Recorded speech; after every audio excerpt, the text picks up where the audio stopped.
I'll call the meeting to order. This is the council workshop for Monday, March 31st at 7 o'clock. Council, there's been an agenda circulated. Any errors or omissions from the agenda is presented? Hearing none. Moved by Councillor Back. Is there a seconder for the motion? Seconded by Councillor Forbes. Call the question. All in favor? Contrary minded. Motion is carried. We do have one set of minutes that's been circulated with the package. This is from the February 10th, 2025 council workshop. Any errors or omissions from the minutes as presented? Hearing none, will someone please move their adoption? Moved by Councillor Back, seconded by Councillor Mott. Call the question. All in favor? Contrary minded. Motion is carried. Great. So we are here this evening to talk about two items. The first item up for discussion is the strategic transportation plan scoping. And so I will welcome staff to come up and get prepared. You get the end of the table down there, and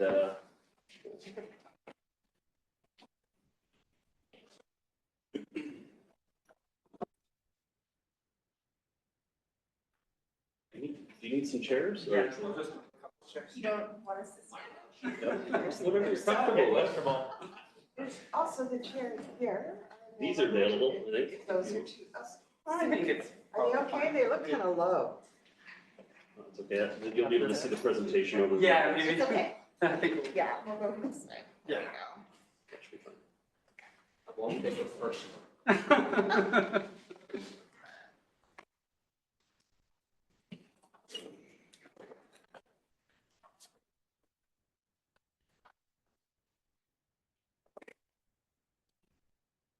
Dan, are you here on behalf of admin, or who's admin? I think. Good answer. Or you're just here for the fun of it. Oh, Cyrus online? I love Okay. that. I know you do. Dedication. Yeah, Cyrus here too. Okay. Hello, Mayor and Council. Today we will be presenting with my colleague, Alison Clavel from Urban Systems, who many of you may already know. The presentation will focus on staff's proposal to develop a strategic transportation plan, or an STP. The presentation will outline what an STP is and how it aims to respond to the district's transportation needs. First off, why are we here? At the end of 2024, staff presented a proposal to develop a transportation action plan. We received a lot of insightful comments from council, namely that our transportation plans and policies are dated and inconsistent, many of which are over 10 years old. We need a more up-to-date plans that reflect the public's current priorities, respond to the challenges of today, and balance the needs of the future. Most notably, the province has mandated that we update our official community plan with 22,000 new homes by 2041. It has become apparent that we need something more than a short-term action plan. We need a holistic, strategic, and long-range vision for the district's transportation network.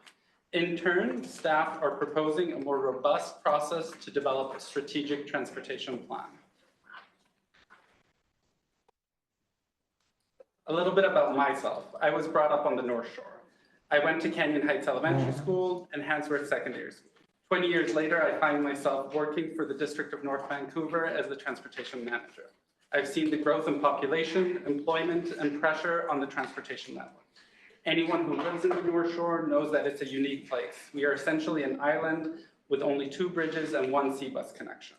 The district is bounded by complicated jurisdictional boundaries across First Nations, municipal partners, and ministry lands along Highway 1, in addition to a series of dispersed town centers, each with its own unique sense of community.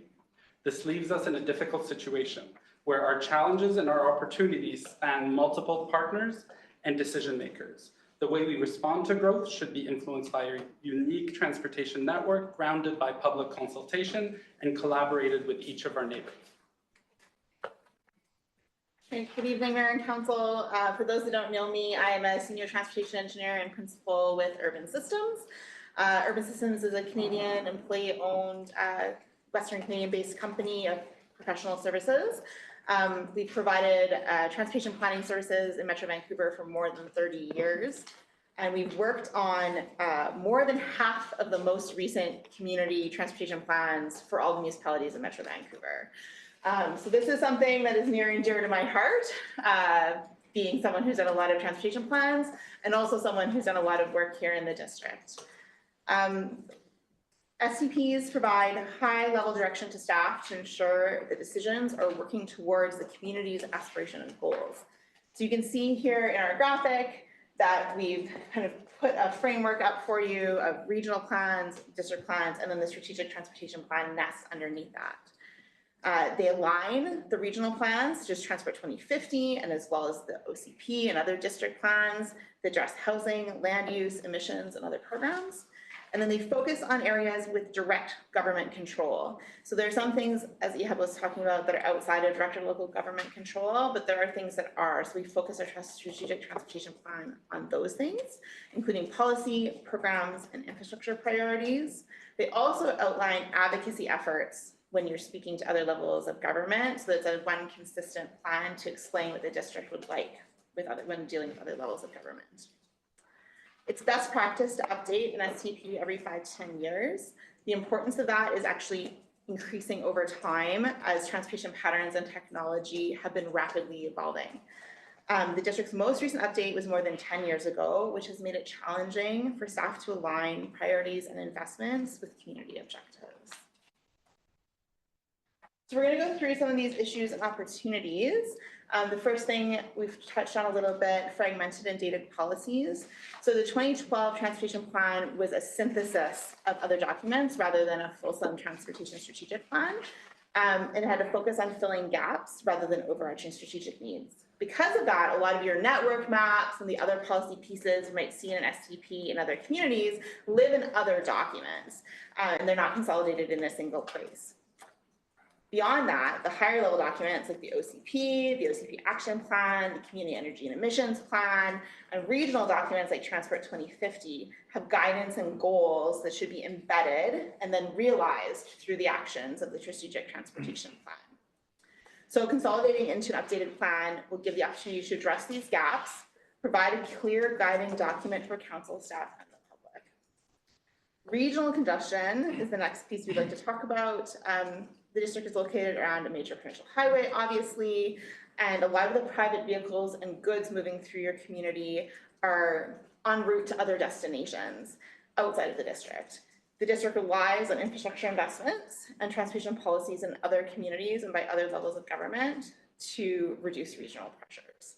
The SUP creates an opportunity to prepare for different potential regional transportation investments. So whatever other levels of government do or other communities do, you have a path for your community of how you're going to respond to those things. And also ensures that the community's current needs are well represented for other agencies and other levels of government. We've also seen diverging community priorities, and that's not unique to the district. It's happening everywhere. But in particular in the district, the demographic makeup has been changing across land uses. There's a growing number of people living in multifamily dwelling types. Across tenure models, there's an increasing proportion of renters. And across infrastructure and service expectations, with an increasing demand for transportation choice. The STP creates an opportunity to build trust with different communities across the district through engagement and by leveraging data and analysis to understand the transportation needs of people with different backgrounds. Finally, the last two things I think are relatively obvious to folks. There's a constrained road network. It's largely been built out. There's limited space to expand the road network because of steep topography, natural hazard areas, and property constraints. There's only so much right-of-way. The SUP will identify opportunities to make localized improvements that alleviate traffic and develop strategies to shift transportation trips to walking, cycling, and transit. You also, as we mentioned earlier, have some jurisdictional complexities in your boundaries with many pieces of the transportation network controlled by other agencies and levels of government, and that includes your service levels for transit. So the district has invested time and resources already to develop new policy documents. The OCP action plan was recently developed and has some very clear objectives and goals. And then you're currently working on the OCP update. All of those things have really great groundwork in them that talk about the needs of the community.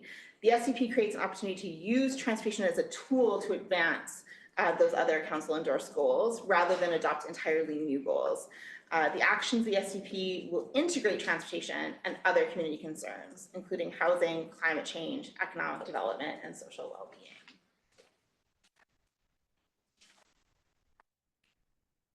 We also expect, as we talked about previously, the STP to centralize plans and policies. There's a number of historic documents that currently collectively address transportation policy and planning, include the Transportation Plan, the 2012 Pedestrian Plan, the North Vancouver Bicycle Master Plan, the Traffic Calming Policy, the On-Street Parking Policy, the Road Network Study, and all sorts of other policies and documents. There are currently 2 long-term cycling network maps in different documents, as well as priority route maps established through different processes. Policies fragmented, which makes it really difficult for staff to get clear guidance from your policy documents. The SCP creates an opportunity to provide a consistent guidance to staff so that everyone is working together towards the same goals. A few little points here about the new context we're working in. Transportation has changed a lot in the last 10 years, but especially in the last 5. COVID-19 really did disrupt the way we work and therefore the way we move. Transportation patterns are only now recovering to the levels that they were pre-COVID. Other things including climate emergency, housing crisis, the integration of new technology into the transportation system. So think about things like shared mobility, which you guys have great examples of here on the North Shore, and the emergence of e-scooters are all rapidly changing how we think about the way people move. So the SCP creates an opportunity to adapt industry best practices and technical solutions to the local context here on the North Shore in order to meet current needs and better prepare the district for future challenges. What are we proposing it's going to look like? This is the draft outline. It's subject to change, but it's intended to be clear and easy to read for council and community members, while also ensuring that everything needed in the plan is there in a meaningful, relevant way that can be well utilized by staff across departments. I'm not planning to go through one of these things individually, but there's a few things I wanted to point out.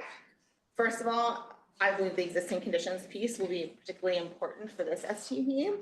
There hasn't been a unified assessment of transportation conditions in DNV for more than a decade. This is a great opportunity to bring all that information together to really understand your issues.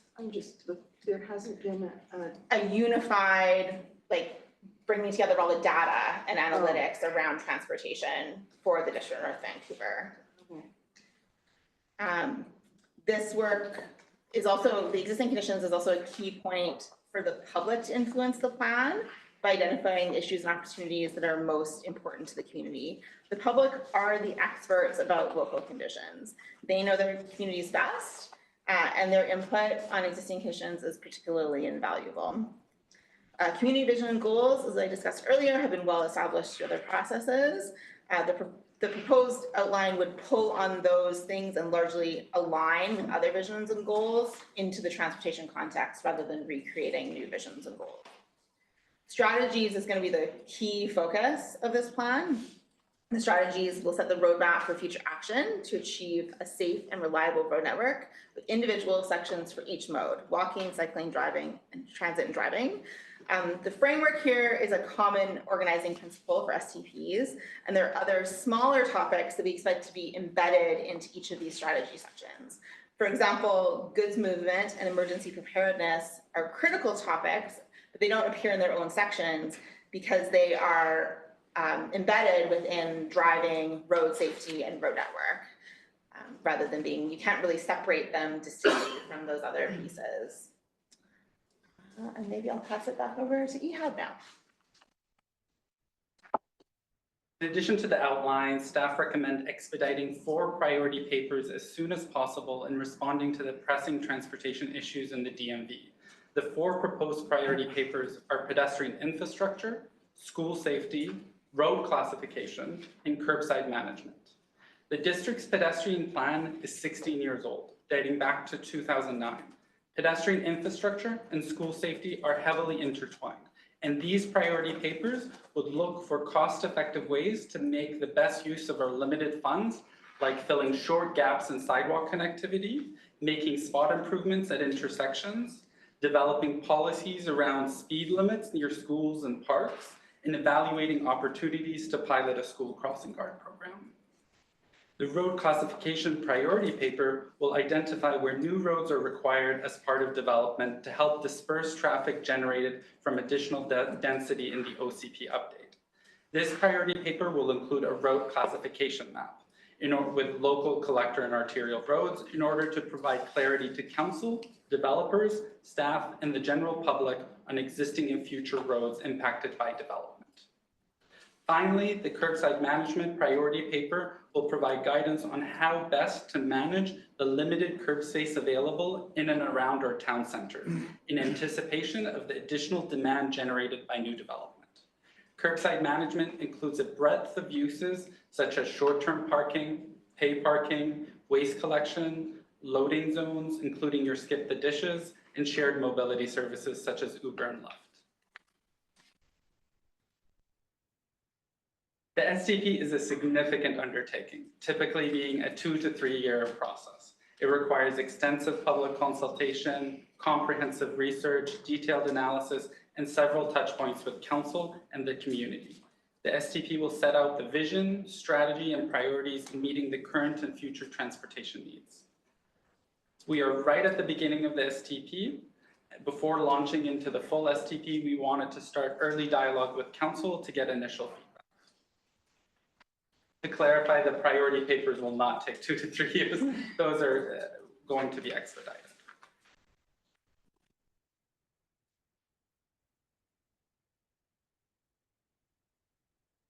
A robust public engagement strategy is critical for successful implementation of a strategic transportation plan across residents, local businesses, and community groups. We've had strong integration with our North Shore partners through the Integrated North Shore Transportation Planning Project, or INSTEP, leading to North Shore Connects. We want to maintain this culture of integration as part of the STP process in working with our First Nations, municipal, regional, and provincial partners.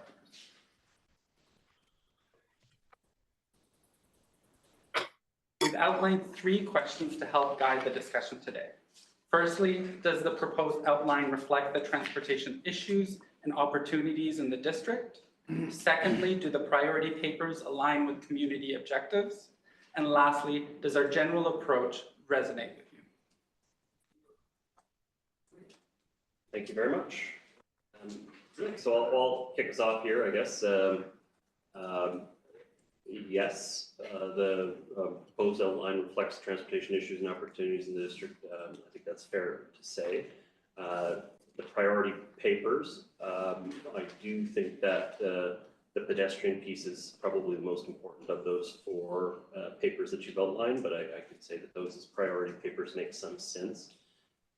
Does our general approach resonate with you? Yes, the challenge I've had is that, and it's not to be entirely provocative, but when we did the original bicycle master plan in 2006, we were facing between 2 and 3% bike trips. We are still between 2 and 3% bike trips, despite 20 years of investment in bicycle infrastructure.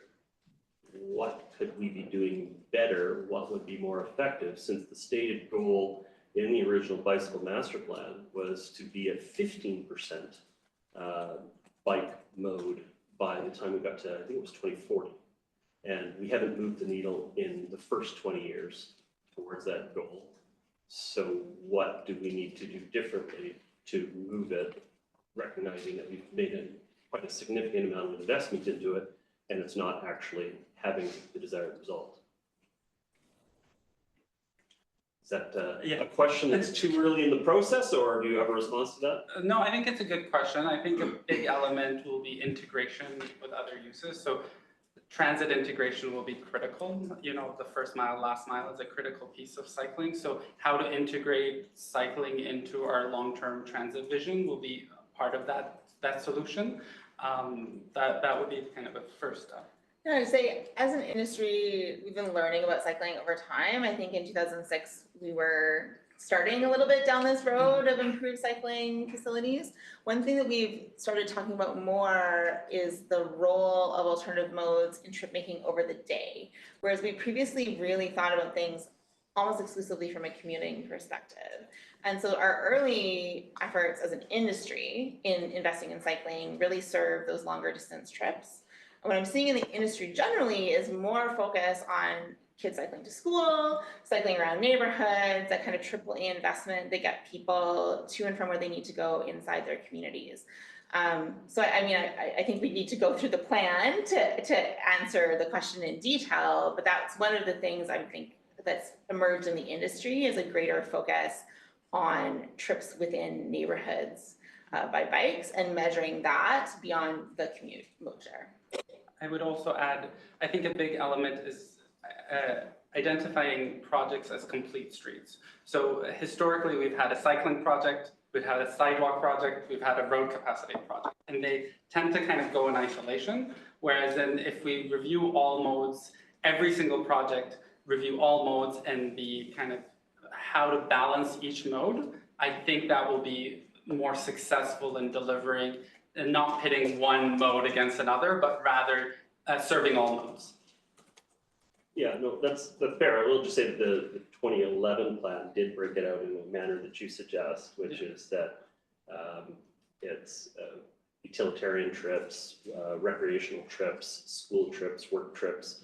And so it was contemplated in the second iteration of the bicycle master plan, but still that's, 13 years ago, and we haven't moved the needle in terms of usage. And so the question is, still stands, what are we doing wrong in our investment that's not producing the results that we're looking for, and how do we plan for it going forward to get a better rate of return? Rhetorical at this early stage, but I've got councillors Ma, Pope, and Muri. Councillor Ma. Thank you for this and for the team's work. There's a lot of moving parts, so there's a lot going on. I'm going to ask some a little more detailed questions first, and then I'll answer your high-level questions.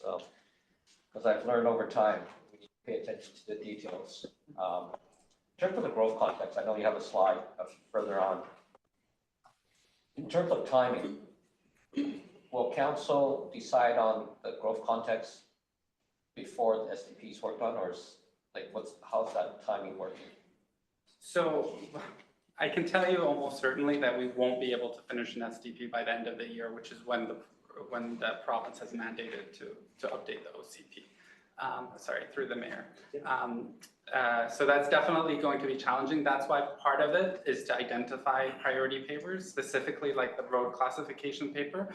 We want to identify where new roads connections are required as part of development so that we're not necessarily, it's no surprise when we say to a developer or to the community that we need to provide connections in order to alleviate traffic. So it's going to be a little bit of a chicken and the egg situation where we're trying to do them in parallel as much as we can while still meeting our provincial legislative requirements. I think we'll probably make our decision on our growth context before the end of the year. So in terms of timing, that's coming back. For the OCP work? Yeah. Yeah, so we're going to be having bylaws for council consideration in the fall. Okay. So during this time, you'll be working on, I guess, other things in concert for that. Okay. Mr. Cohen had some additional comments. Yeah, I think Councillor Ma through the mayor. I think in answer to that, in terms of the scenarios that are being brought forward to the community and the likes as well, from a regional transportation perspective, they all have slight nuances between three different scenarios. Yeah. That or whatever combination there is. But from an STP perspective, it's going to have a very similar flavour in terms of how do we want to be moving people around our community and also across Bright Inlet and through the area. So I think it's good that we're going slightly behind it so the community can inform what that growth scenario is. And the STP would likely look very similar based on whatever options it's at. As you know, school safety has been raised as a priority, and I see it as one of your priority papers. Do you see the timing on that, the priority paper for the school safety to be completed in time for the new school year in September?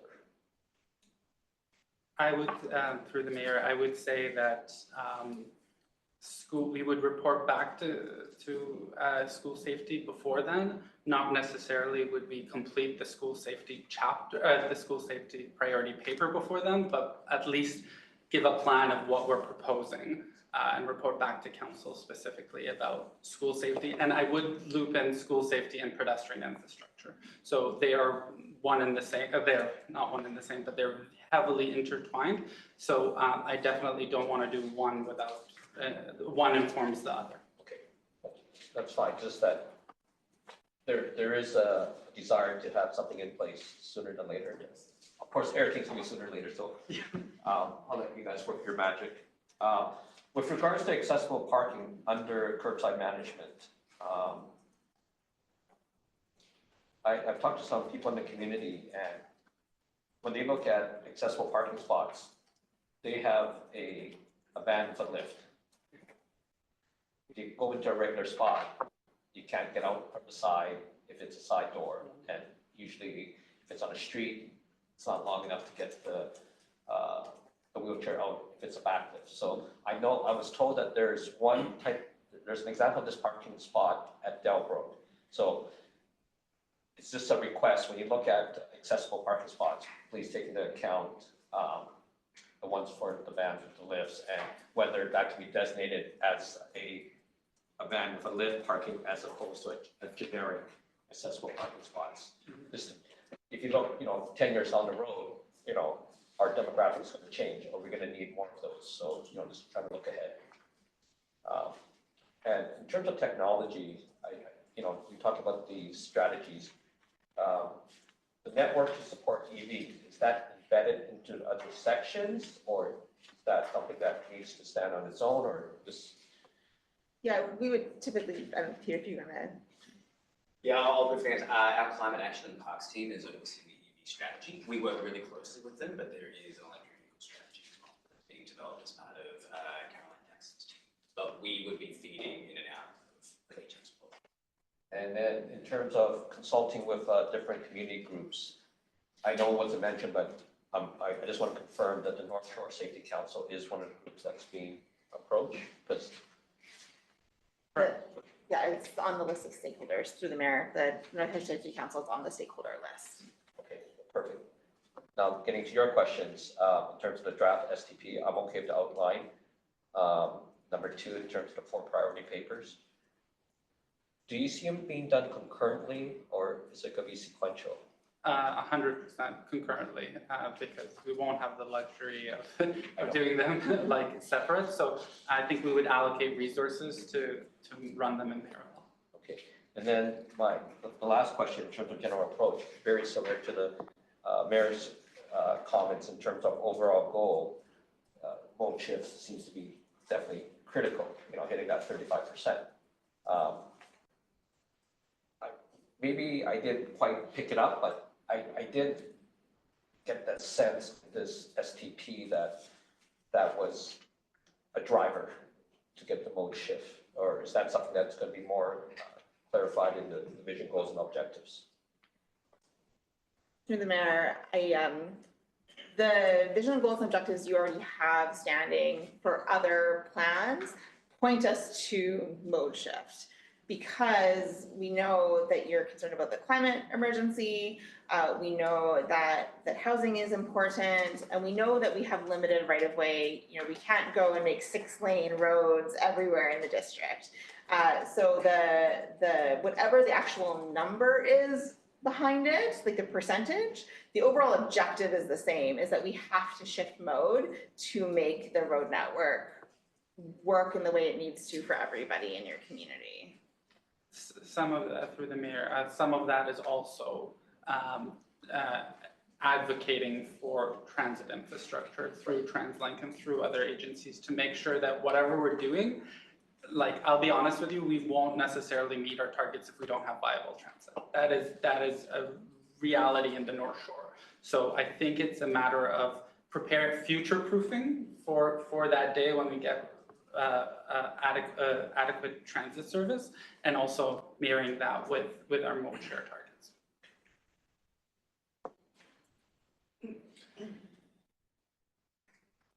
maybe I'll comment on that maybe, but, I will. Art, what's that? I said, I will. I think I'm up next.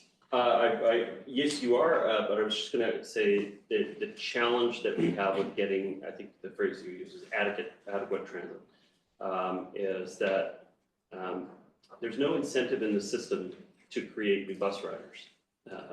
Because the fare box is so heavily subsidized by the other sources of revenue in the system that when you add new riders, you're actually gutting a lot of your funding. And so because there's been such an aversion to raising the fare box, you now have a system that doesn't respond to getting people out of their cars. And so the challenge we're facing is that we're now more reliant on other sources of income, gas tax being a declining source of income. So now property tax and fare box are the only ones that are not capped by provincial legislation. And so if nobody wants to raise fare box, then everything is going to be raised on property tax. And property tax doesn't have a relationship to usage. So the challenge is it's the money doesn't go to where you can get people out of their cars and into the system. So I'm nervous that we won't ever have adequate funding for transit in our communities because we don't have a model that supports creating new bus riders. It unfortunately underfunds new bus riders. I've got councillors Pope, Murray, Back, and Hanson. Councillor Pope. Can I just pick up on that in a conversation with you, as opposed to the formality that we go with sometimes? Like, I don't quite understand why you say we can't pick up new bus riders. Like, surely if we provide better transit and more of it, that people will ride it. This is a topic that you've actually hit on fairly well, which is the pork barrel aspect. The only way projects get approved within transit is if everybody gets a little bit of the benefit. It's not focused on where ridership is in demand and where we can best achieve converting people from car riders to becoming bus and transit users. It's instead the money gets spread all over Kingdom Come, even though your chances of putting somebody into a bus in a lot of those places isn't there. So unfortunately, well, I totally agree with you that better infrastructure is going to produce more likely viable alternative for somebody to get out of their car. The system isn't tied enough, in my opinion, to be rewarding getting people out of their cars and into transit. The system actually gets underfunded. So when somebody is using a gas car, they're contributing about $1,500 a year in gas tax into the system and infrastructure through the federal tax and through our own 17.5 cents per liter. When they become a bus rider, they actually contribute a whole lot less. And so every time you convert someone from being a car driver to being a fare box contributor, we lose money in the system and on the aggregate end up with more demand that we have to manage with fewer resources. So unfortunately, we don't have the financial system skewed in such a way that it responds to new demand in a positive way. Okay. Yeah. I mean, isn't that part of what the mayor's council should be doing, lobbying for different systems to properly fund the transit that we need in certain areas? Yes, but there's people don't wear a transit-only hat. So when we tried to shift the fare box so that it supported short commutes, the ideal person in your systems, in our systems, is someone who has a short commute to work. We need to support that and not have them having to subsidize someone who has a long commute to work. And the only thing is that we've had with transit is that the average commutes are getting longer and longer and longer. So every investment dollar you put into new infrastructure, adding buses, gets less return because the average commutes we're supporting are too long. If I invest in somebody's trip and they take their seat with them when they go, whether they're on West Coast Express, C-Bus, SkyTrain, whatever, I'm just talking hypothetically about the seat. If they're taking that seat for an average 35-kilometer trip, I can only turn that seat around one time in a peak period. But if the average commutes are 5 kilometers, I can turn that seat around 5 and 6 times in peak period. And so every investment I put into new capital, I actually get a much higher rate of efficiency. And the problem is in the last 20 years, all we've been doing is going to longer and longer and longer commutes with a deeper subsidy for those longer commutes. Except I think I read in the latest transportation survey of 2023 that 78% of North Shore people are traveling around the North Shore. So it's us moving around that's causing the congestion here. But then it's the bridges that are filled with people who don't live here, who come here for work or whatever, that are the biggest problem that cause all the other sticky points. I got that right? And so if we think about the fact that congestion is really, I think, one of the #1 complaints we have in our community, and we know it's getting worse, I really think that we need to put a huge urgency on some of these priority papers. I'm disappointed to see the overall plan is going to take 2 to 3 years. And as always, it's just me, but I can't understand why this information can't be amalgamated from all these different reports in a year. And I also think that instead of starting here, phase 1 launch, we should actually be starting at phase 3 vision. What is our vision? And I think we can take that from the OCP, which holds as strongly today as it did then, that we want people to mode shift. And as you just confirmed, I was struck by what you just said about the fact that the overall objectives of any transportation plan is the same. It's the same as what's in the OCP, which is we have to have a mode shift. Having a mode shift at transit or other types of active transportation is absolutely critical for this community to literally move forward. So I would really like to see some of these priority papers seriously prioritized in time for the OCP. We've got so much development incoming and construction, and we know people are going to be screaming about congestion. And so getting this kind of information about infrastructure planning and what's needed and the streets, as you point out, like how to classify the roads. But mainly, I think if we're looking at a goal still of mode share, do we really need a grandiose, huge STP at this point that takes 1 to 2 to 3 years to put together? Can't we put together one from all of these reports that have been done? And because some of them are completely out of date from 2008 and all of that, and combine it and, come up with some immediate plans for pedestrian infrastructure. And while we're on that page of priority papers, I would really like to see some of the wording changed in here. So where it says pedestrian infrastructure, I would like to see it say pedestrian and active transportation infrastructure, so that people know we're not just talking about walking. And while I'm on that, for curbside management,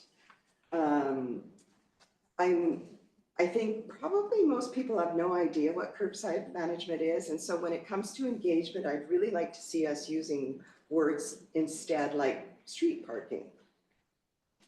And then people know that's what we're talking about. We're talking about managing parking on the streets. Just get away from the jingoistic terms that are used in It could cover engineering. bus pullouts and a whole bunch of different Yeah, stuff though, so But it's a bit of an umbrella term. that's just my communications theme coming in. So on that, does it make any sense to you to start at phase 3 vision? Because aren't we already partly there anyway with the OCP? And And don't we already know what the goal is? As you said, the goal is to mode shift.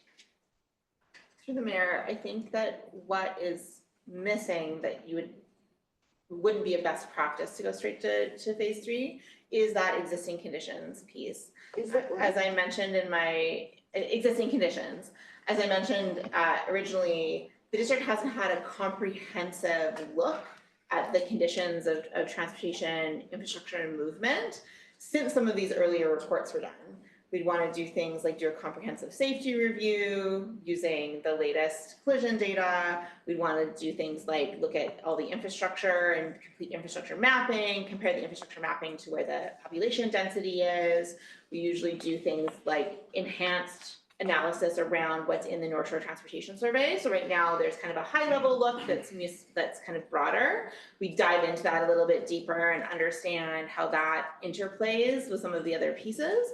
And then normally there's some traffic analysis and modeling that shows you what the future demands are around transportation patterns in your community. So those would be typical kind of best practice steps we normally follow. And those do take some time. There's some data collection that has to happen. There's technical work, analysis, and that's typically something that you might hire an external consultant to complete. For sure. I think there's no question about the value of this kind of project, and we do need it. I do worry about the fact that with so much change going on in the district and the city, and with potentially the bridges, that things are going to change or could change quite radically over the next few years, by which time this would almost be out of date if it was done today or over the next year or two. I was just a little bit of background again about myself. I worked for the city of Coquitlam and the city of Surrey before this, and each one did their own STP, and each one started with, yeah, we'll do it in 18 months, and it took 5 years. So the reality is we're trying to be transparent. Like, these processes always take longer than you think they will because we don't know what we don't know. Yeah. And when we start consultation, we will get feedback that we want to have our timelines adapt to that feedback. And so it's not that we're not going to be doing any work for 2 to 3 years. It's that we're going to be running processes in parallel and updating our information in real time so that by the time that we get to final adoption, it will be final adoption. It won't be like it won't be like a 2025 document adopted in 2028. The idea would be that it would be a 2027 or 2028 document that's up to date in real time. And I would say a big element of it is that it's dynamic. Yeah. So the reality is what I don't want, and what I've seen in other jurisdictions happen, is that you adopt the STP in 2027 and then it's immediately obsolete in 2028. And so what we want to have is some sort of flexibility that certain elements, like a road classification map, would be updated regularly as a development progresses. We have a development application. It changes our road network from what we compared, what we originally envisioned. Similar to an OCP update, we would update that road classification map. So it would always, whenever a developer or the community was looking at the plan, they knew that that plan was up to date. Thank you for that explanation. I appreciate it. I think I heard Mr. Cohen say that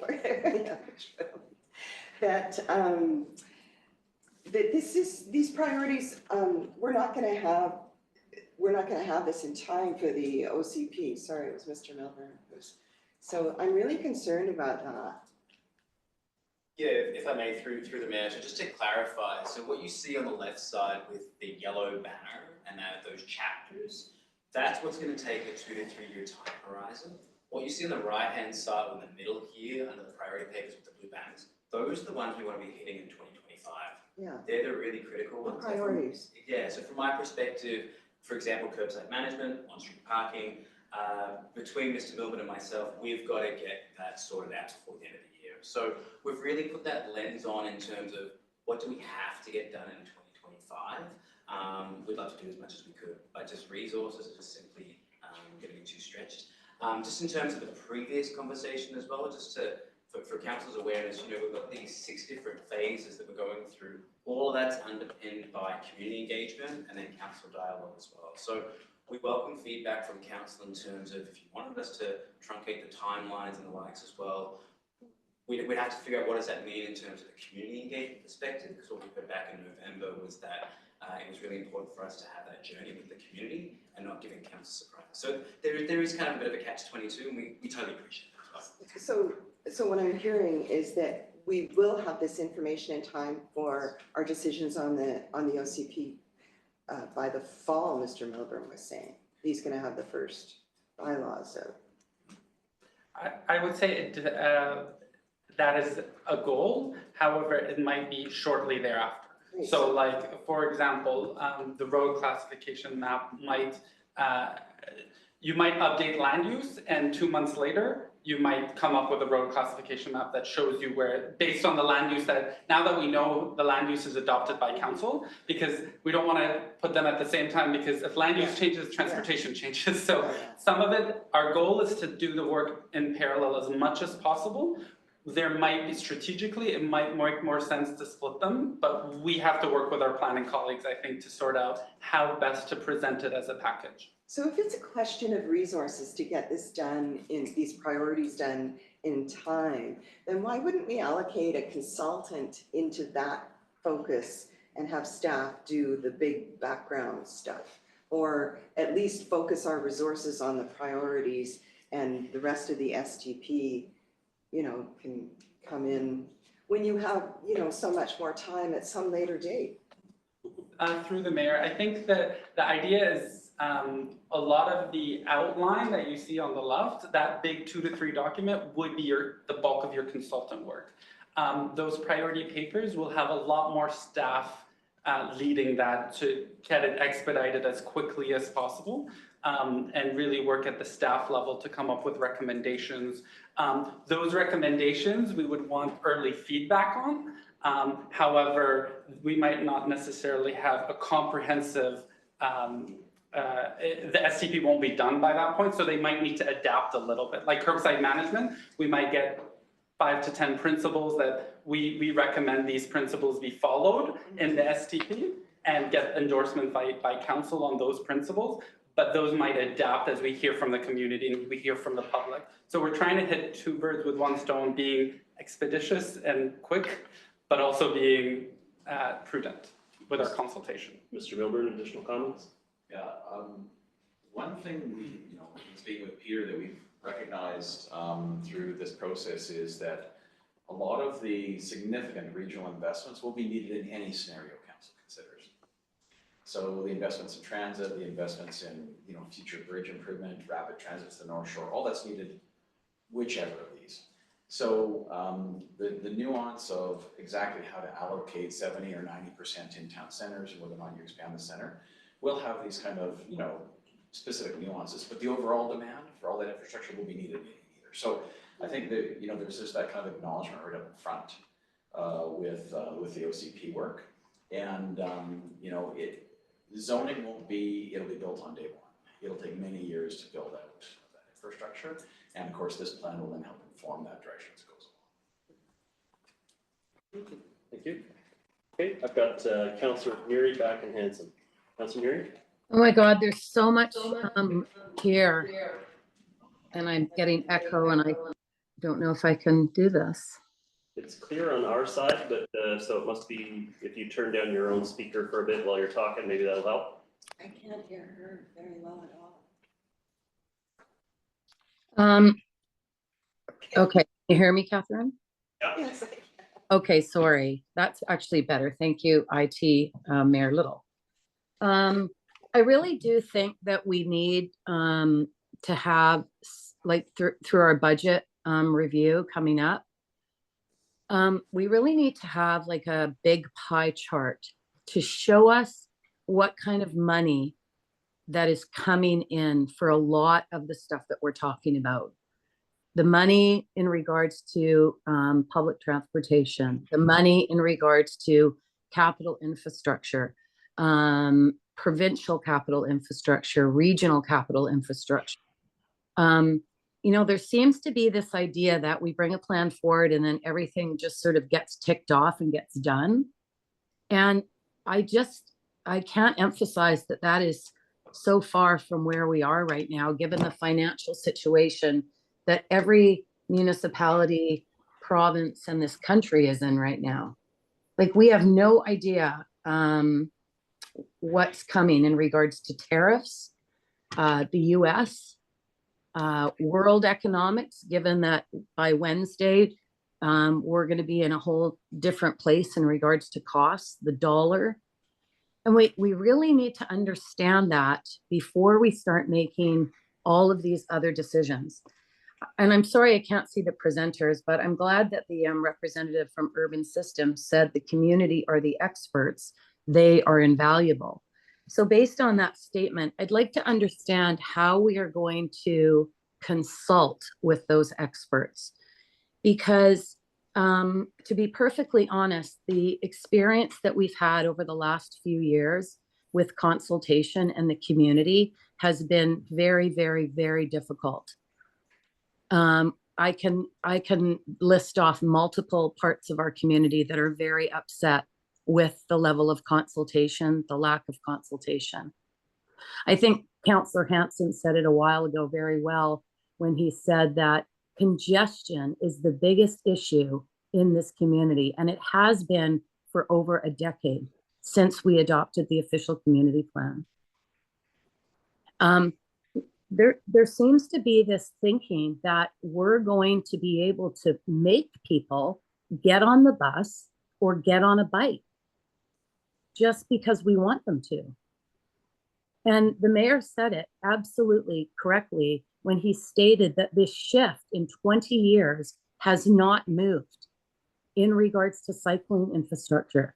And all I ever hear is, well, if we build the infrastructure, people will ride bikes.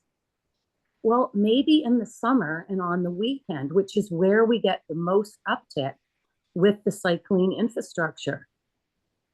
But like the vast majority of this community, the first day back from spring break, I will tell you, they were not on a bike. They were driving their kids to school. There was a lineup down the parkway. It was rush hour at 8:45 this morning. So when do we get the data and the analytics to show us what the behavior of our residents is right now? Because what I understand is this community is really expensive to live in. You need 2 incomes, and there's not a lot of extra time to ride your bike to school. It takes longer on the bus to go anywhere, even if you were in rush hour on the cut. Because guess what? The bus is stuck in the traffic too. So the car is the most convenient form of transportation in the community. And that's why, based on the information in this report, 80% of people are still driving their car. So how are we going to talk to people about what they want in regards to this plan for these 4 papers? That's my first question. What is the public process and when is it going to happen? The presenters, or you want me to go to Ms. Grafton? I think we're all looking around to see who wants to answer the question. I can take a first crack at this based on typical process through the mayor. We would typically recommend that the heaviest lift on public engagement happen in the first 2 phases, basically around existing conditions. Like I said, the public are the experts in what is happening in their local community and what the issues are, on what's happening on their street, and in what they want, what their vision is for the neighborhood they live in. So we would recommend, or generally, we do things like surveys, open houses, where we're going out and talking to folks and getting them to actively tell us where the issues are.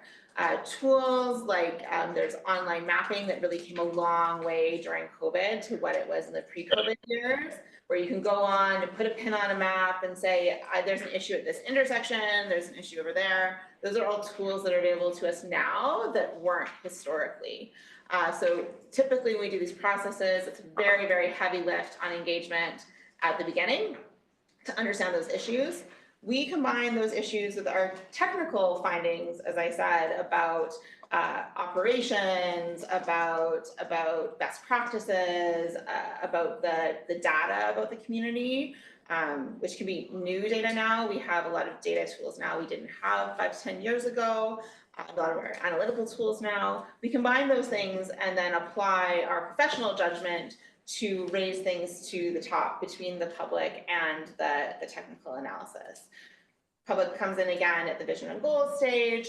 The role of the public tends to decrease over time, and the role of council increases over time because it's harder to talk to the public about a lot of details because it's hard to explain all of the little bits and pieces that go into a plan.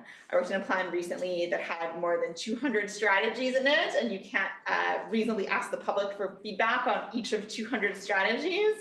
So we tend to rely on that understanding of the issues, get kind of a public touch point on the overall direction of the strategies and the kinds of things they're picking up on.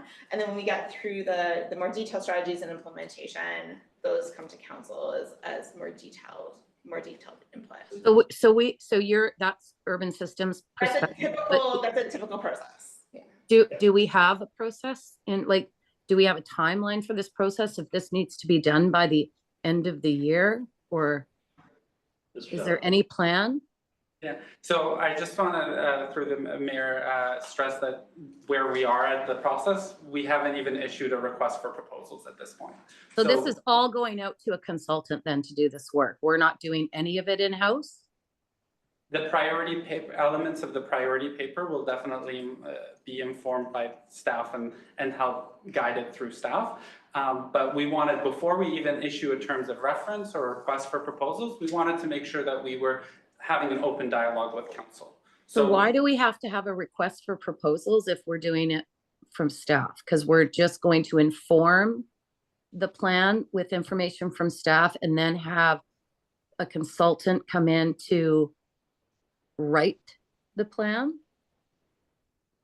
I believe that the consultant would be leading the majority of the work with staff support. What is the budget for this whole project? Mr. Cohen. Yes, through the mayor, this has already gone into the 5-year plan in terms of the budget request, so it's already been pre-approved from council through the budget deliberations that are going obviously as well. I don't have the top of my hand exactly where this is, but the market's going to drive to us in terms of what the actual cost of this work is. So we'll know once we go and approach industry for what this work is. What's the ballpark? Probably $150,000 to $200,000 plus or minus. Is that just to do the 4 papers? No. So I just wanted to clarify as well through the mayor. So there's the 4 priority papers. That will be more of a heavier lift from staff with consultant support as well. And the broader STP, which is that 2 to 3 year time horizon, that is a significant undertaking we can't resource internally. That's what the RFP primary focus is also on, in getting, it's going to be a blended team. We can't do this as consultant, we just go away and do this. It's got to be a really blended component between our staff and our consultant engaging with council, engaging with the community. So the 2 to 3 year program and these 4 expedited papers is going to come in at $150,000? I can't confirm that because we haven't approached the industry yet, but That's not what I heard you say, but what I heard you say is that is for the STP, not the 4 priority papers in it. That's what I heard you say. Is that correct? Yeah, I just want to be clear about that. So Councillor Murray, if this is for the STP, not necessarily the papers that would result from the process, the 4 priority papers that would be produced. Okay, so I think we need to understand that. And I agree with Councillor Pope that I don't know why we are focusing, and there's this this need to advance this and expedite all of this. I mean, we are doing this OCP update really because the legislation is requiring us to, and we're asking the community where they want 22,000 units. You know, let's see what they say. Because maybe they say, no, we want you to put it all in the town centers. Then really a lot of this work should be focused in the town centers. Why would we focus it out of the town centers if all the density is going to be in the town centers? Now they might say something else, but we don't really know what they're going to say. And I hope that we actually are sincere about asking them what they think. I think we've given them an impression that, you know, they can tell us if they want it or not, which is actually not the case. If I go down the list of these 4 papers, like I wouldn't mind looking and going through that 2009 pedestrian master plan. Because if I think of the community I live in, well, I've got sidewalks on both sides of the parkway. I've got a sidewalk down Berkeley. I've got sidewalks in and around Inter River. I've got sidewalks on Fairway, Deep Cove Road. You know, I've got a sidewalk all the way down Plymouth to Dollarton. I need a sidewalk between Ellis and Maplewood, but that hopefully we're working on that. So I'm not sure if we need this big amount of work to fill in these gaps. The school safety program, we agreed to do a pilot. Let's get some schools that have some high issues with traffic and get some crossing guards in there as a pilot, which is what we agreed to. Road classification, I can't remember the last time we reclassified a road. I remember when we did it, it was a very big deal. And I would think that road classification needs to happen after we determine where density is going to go.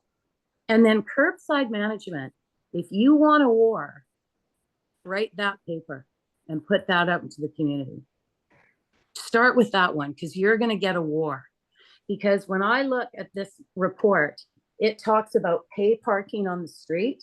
Pay parking used to be used as a TDM, a transportation demand management a tool. And now, in my opinion, it's turned into a revenue generator.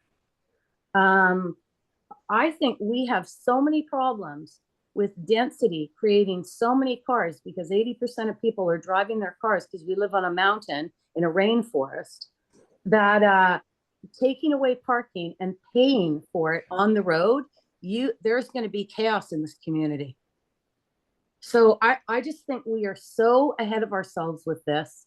We have to slow down, think about what we're doing, and understand. Council needs to understand the past and the present in order to make decisions about the future. Because whatever happens with this, we're going to wear it. And quite frankly, I feel like I've been wearing enough in the community over the last few years. And I'm not interested in upsetting the community anymore. So I think we have to slow down and understand more of what we're doing, and then come back. I'd like to understand a full communication plan, and I'd like to understand more about this OCP review and what the community is actually going to tell us. We have 3 public meetings that are coming up.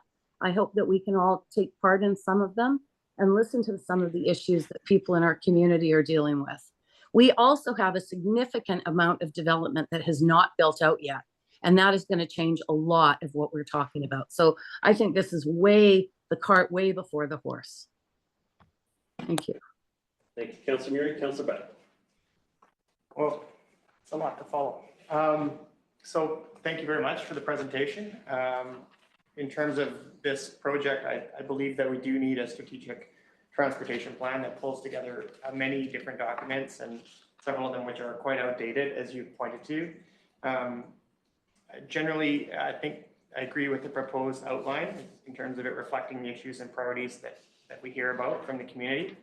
I guess, you know, I'm a bit concerned that there's a departure away from cycling infrastructure, when I think we have seen, you know, so many projects start to come to fruition in recent years. And I think you know, the mode shift number 1.5% that's been set here tonight is really just focused on cycling. It's not including walking or transit. Is that right? Yep. But I also want to, you know, highlight that I think I think in the last few years, you know, we've seen so many of the cycling projects start to happen, and it's taken a long time, but we're starting to see some of these gaps, you know, be part of the broader network, which is, I think, in my opinion, one of the biggest reasons we haven't seen the uptake or mode shift in cycling that we envision, is because we've had a lot of bike lanes that you know, don't connect to the sort of places that people want to go. So I see a shift here, and I guess I want to ask the question, in terms of this priorities here, is there going to be a big departure from the OCP action plan around transportation, which I thought highlighted, you know, some really good actions that we should be taking, particularly around cycling? I'd like you to comment on that. Through the mayor, I would say that just because something isn't necessarily identified as a priority paper doesn't necessarily mean that it's not prioritized, right? So the idea here would be that some information, we have a good idea of where we need cycling infrastructure and how we can achieve it. We have external funding mechanisms. We have Spirit Trail as a priority, other routes. Where we have gaps in our own policies is where I'd like to establish priority papers. It's not saying that we're not going to be prioritizing cycling. It's saying that our current pedestrian priorities aren't clear. The 2009 pedestrian plan says build sidewalks on both sides of collectors before you build any sidewalks on locals. Well, what if a local has a better destination for a pedestrian, right? So I want to update our policies for pedestrians just so that we have good guidance on where to prioritize our infrastructure. It doesn't necessarily mean that we're going to be changing business for cycling infrastructure. Okay, that's good to hear. Just in terms of, you mentioned how we're going to be collaborating with, you know, across the North Shore. I know CNV did their own mobility strategy just a couple of years ago. I think they did do it actually in less than 2 years. So I'm not sure how much more comprehensive our plan will be to that one, but I've read through, you know, a good chunk of that, and you know, it's quite a good plan. And I also want to highlight that, but also how closely we'll be working with CNV and aligning some of our plans with their transportation plan, their mobility strategy. I would, through the mayor, I would say that CMV is one of our top stakeholders that we would be consulting with, as well as other neighboring municipalities. It very much, we have regular meetings with them, and our colleagues are actually even in the same Teams chats where we message each other about when certain information is published, when how best to respond. So I would say that collaboration is currently occurring and would continue even more so through this ST.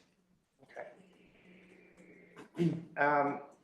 Yeah, I mean, I guess overall, I think my concern around the priority papers is just basically what I've said. I want to make sure that cycling is included, but I agree that all four of those issues are ones that should be explored in more detail. I like the general approach. I do share the concerns of Councillor Pope, though, and just in terms of the timeline, and hope that we can move forward a lot of these things that we know are priority actions, you know, throughout the process, rather than waiting for the whole plan. But as long as I've been on council, I've seen the need for an overarching transportation plan. So I'm glad that we're finally starting this. Thank you, Councillor Beck. Councillor Henson. Yeah, thank you very much. Thank you to staff for their presentation, and thank you to all the councillors and mayor who has spoken. Councillor Mary took some of the thunder out of my what my comments are going to be, which is I look at these priority papers and I view it through the lens of so many people in our community. They say, okay, they're stuck in traffic on congestion, idling their cars for up hours at a time, back and forth to get across the North Shore.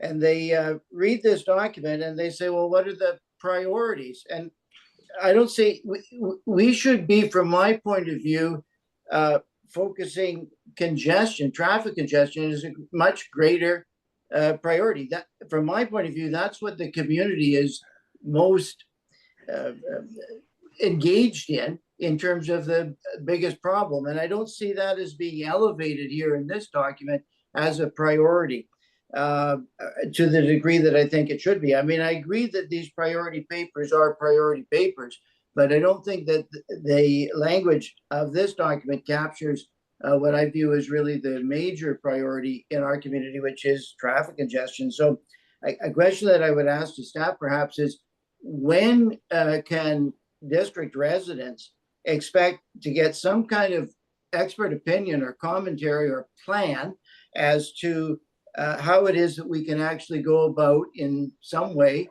modest perhaps, alleviating some of the worst traffic congestion in our district? So I leave that as a question, then I'll come back to some other comments. Care to wade in on the congestion on the second house bridge? Yeah. So through the mayor, yeah, Councillor Hanson, I totally hear from you as well. You know, this is kind of one of the complexities and unique factors on the North Shore. We are a multi-jurisdictional transportation network, and some of that partners need to come to the table in order for any congestion relief, in all honesty, right? And so I'm going to take these comments offline and figure out, because it is an issue today. That's one of the pieces of the STP. It's also meant to be focusing on what's the issues today, as well as what we're preparing for the future. I've heard obviously that theme right now in terms of congestion relief.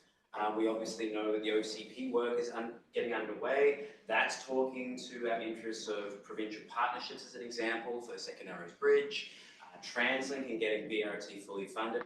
These things need to come to the table to provide any option to many of our residents. So I'm going to take that matter offline and think about how to provide an update to council separately. It may come through a priority paper under the STP. It could come through a different means as a piece of the OCP work. So I'll work with Mr. Milburn and the CAO just to figure out how to provide a response back to council. But that's been a clear theme heard from the last couple of commenters. Yeah.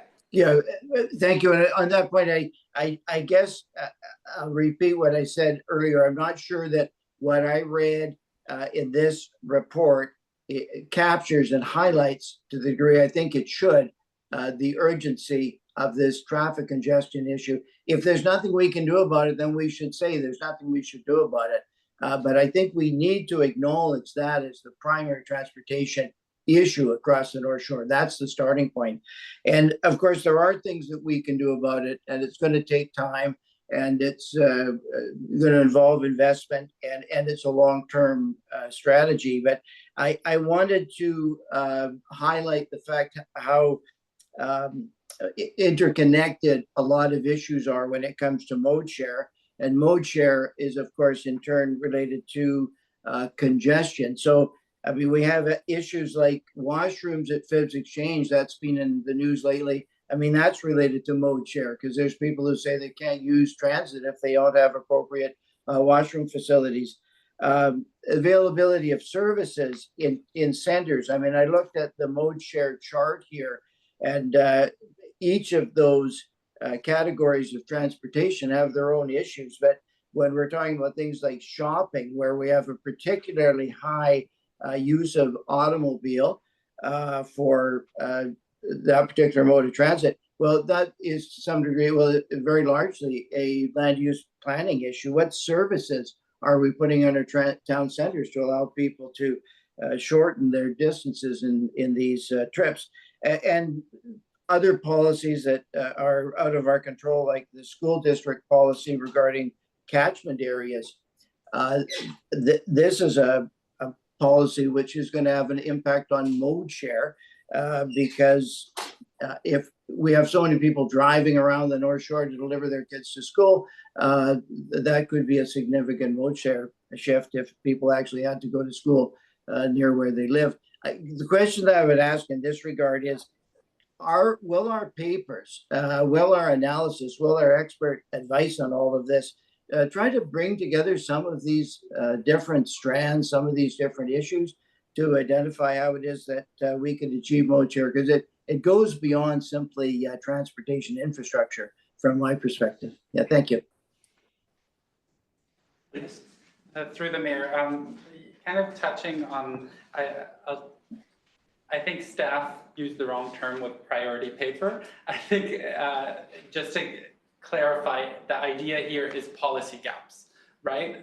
It's not saying that congestion isn't a priority. It's not saying that cycling isn't a priority. It's saying that we don't have good policies around pedestrian infrastructure, school safety.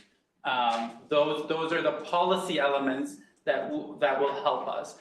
Road classification in terms of not necessarily so much existing roads, but where we envision new roads as part of development. Curbside management in our town centers. As we see more and more, I agree with what Councillor Mary said, that we're not really looking at single family neighborhoods as part of the curbside management priority paper. What we really want to know is how do we adapt to the growing number of the growing density in our town centers. So really it's about developing policies where there are gaps. Thank you. I will say that I think we do have to maybe allow for an opportunity for us to make reference to or tie in the interregional transportation plans. So like the Burrard Inlet Rapid Transit as an example, that's still an active plan going forward, and it will affect some of our sub-plans. And so it would seem to me that that just needs to be incorporated in some reasonable way in this. I have Councillor Forbes, and then before we get on to second time speaking, I'll make another comment. Councillor Forbes. Thank you.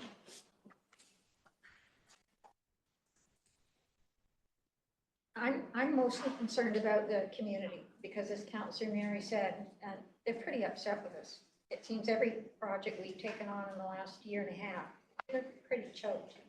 And I'm concerned about the timeline, and I can't see the bigger picture that you guys are describing, in the sense that the OCP has to be done by the end of the year, December, but the STP doesn't have to be. There's no overseeing arching provincial requirement for that. So then I'm thinking about the timeline, and we're in April. Council recesses the end of July, and summertime to get response from the community is pretty much gone. So that's giving us April, May, and June. And then the way I heard it, and please correct me if I'm wrong, because I hope I am, but the way I heard it is the first stuff is going to start coming in September, October, which we won't have a chance to go back out to the community in order to have that already tied up to the end of the year. So I'm kind of thinking that timeline you guys are describing, and you've said that often how much time you think you need, it's often more. I don't understand how you guys are going to do all that. And I think the timelines are really tight and really short, and it's also, we're trying to do things parallel. But you can't do some steps until you get other steps in the other part done, until you get feedback from whether it's your stakeholders, your council, or your community. So then you're bound by how fast that flow will work for you. And I just think this is kind of an impossible dream, to have all of these things jive and have the 4 priority papers by December. Am I wrong in listening to your timelines? Through the mayor, I think it depends on how we approach it. I think this is all really good feedback, and what I'd like to see is, there's some elements that are best practices. School safety is a best practice. There's not, there are elements that we can integrate based on staff knowledge and local knowledge of the area, as well as our working with consultants on drafting early policy work that can help guide the discussion with the public. It may need to adapt based on public consultation, but you're correct. I don't want to the community is also quite stretched in terms of consultation with the OCP update as well. And so we might not have the luxury of going into, how do I explain this? We might need to present some initial concepts of policies to get council's early feedback before going through a comprehensive public engagement process. To be able to add to that, through the mayor, if I may, that I think one of the reasons we framed this as papers to communicate to you what this attempt was that it's not a chapter in the report that's gonna stand alone indefinitely for all of time. The papers are gonna be done as a separate stream that's early, that's going to have, as you have said, best practices, industry practices that feed in between with the OCP. So those are things that are only priorities in terms of the timeliness of them to align with the OCP. So you've got some things down on paper that have been cross-checked with council that are a national best practice. And then when you go to roll those things into what eventually would be your STP, then you're gonna add the layers and lenses of that community input and the longer technical process before you embed the information that was in the papers. So we really wanted to distinguish the papers from the core subjects that are in the STP, the chapters. These papers are early, they'll inform and work with the OCP work. And then we'll take that information out, the district will take that information out and integrate it into what will become your strategic transportation plan. A sneak peek might be that, providing pedestrian infrastructure to a school on a local road may outweigh collector and arterials, right? If collectors and arterials already have a sidewalk on one side of the street. The problem is our policy right now tells us that, no, you don't even touch locals until you finish every single collector, which is not how pedestrians function. So we want to just give that early policy work to make sure that we're making, we're making informed priorities. Okay, still think it's.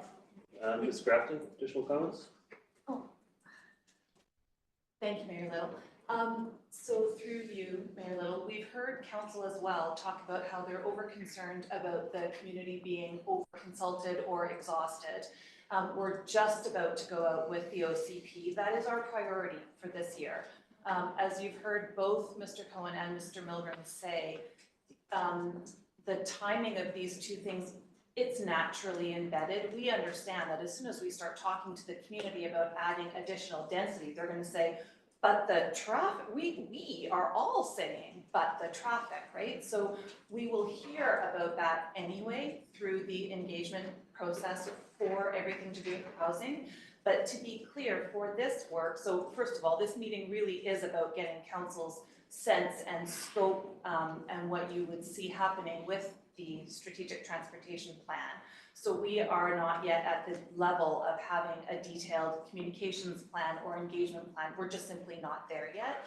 Having said that, when it comes to engaging with the public, given the other pieces that are going on, predominantly with the OCP, I don't think that that would be happening before the fall at the absolute earliest. The OCP and all of that work needs to come first. And again, going through this process, we will hear lots from the community about transportation and about traffic, which will also then feed into this, this bigger planning piece too. Okay, thank you for that explanation.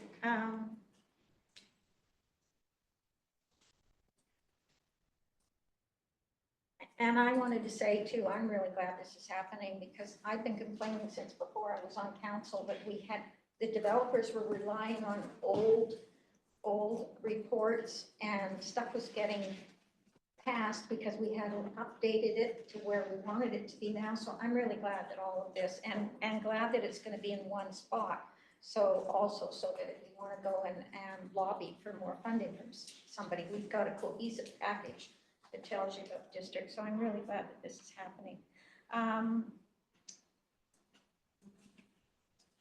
I think that a lot of the things I was going to say have already been said, but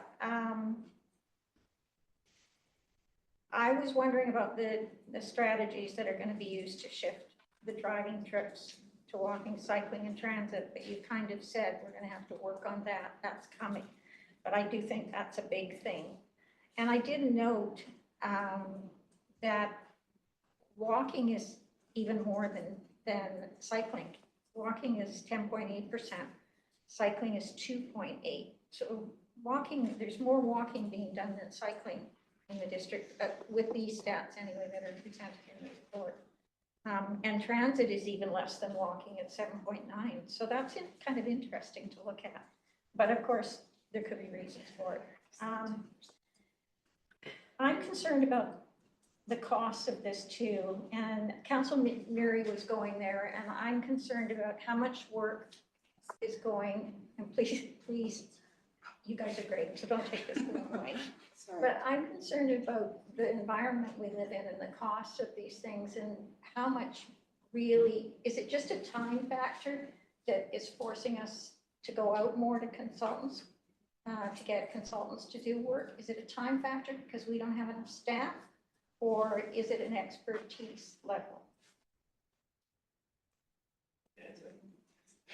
Mr. Coburn. Yeah, so through the mayor, Councillor Forbes. So I think for these types of initiatives, we would typically, in most municipalities, would actually source this out because it has industry experts who have done this, like as Alison has shared. They do this day in, day out. We do an STP probably every decade or two if we like many other municipalities. And so we do rely on that expertise to come to the table because they have a lot of lessons learned from other municipalities. I think the other piece of the puzzle as well is that we're in a fiscally constrained environment. So we do talk about staffing resources. A lot of our staff come from operating. So I can't hire more staff given we're trying to keep taxes low. So in respecting those kind of components, that's kind of where we have a bit of a blended team. I think the other piece of the puzzle just to keep in mind is that over our 5-year or a 10-year plan, we invest millions, if not tens of millions of dollars into our transportation infrastructure, spending a little bit of money, making sure the strategy is right. I think is probably a really good investment to really guide that work. I know that a comment has come up before this evening talking about we're in a fiscally constrained environment right now. That's for the foreseeable future. And I think one of the really great questions that I think through the STP work is going to be discussed and hopefully answered is that where we are limited in funding, how are we still trying to move that dial on mode shift because we need mode shift to happen for all this new density to not rely on their cars. How do we deliver more with potentially less? And that's a really challenging question. And I think that's going to be something through the next couple of years or so that hopefully we can find our answer in. For example, sidewalks are expensive. What other options are there and what will the community be receptive to talk about pedestrian infrastructure? So all relevant questions, I think, through the next couple of years, that dialogue with the community and council might reshape how the district focuses on transportation priorities. Well, I'm certainly not undercutting people who do this as a living and this is their concentration, and you guys do this really well. But it's just, like I said, it's the financial climate we're in. And even there's a reality check too, that all of this stuff we do and the timelines we set for ourselves, there's a roadblock if we don't start getting funding from either the province or TransLink or all of the multi-directional people. We have a roadblock. And until we change that roadblock, we could work our little butts off here and then we're going to get stopped. So I almost think it's a little, I almost think we need to concentrate on that, try to move that pendulum a little bit, or at least get the door cracked open before we get too heavily into this, because we may not be able to do anything in the end. Anyway, that's just my comment about funding.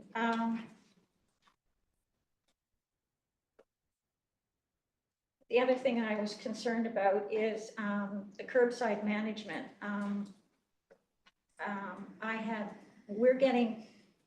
We've approved, council has approved developments and don't have enough parking in the development. So, or the developers charging too much money for that additional parking under their building. So we're getting people that are pushing out onto the street. And then we're getting businesses that are complaining, saying they can't get their customers to come in their door because there's no parking.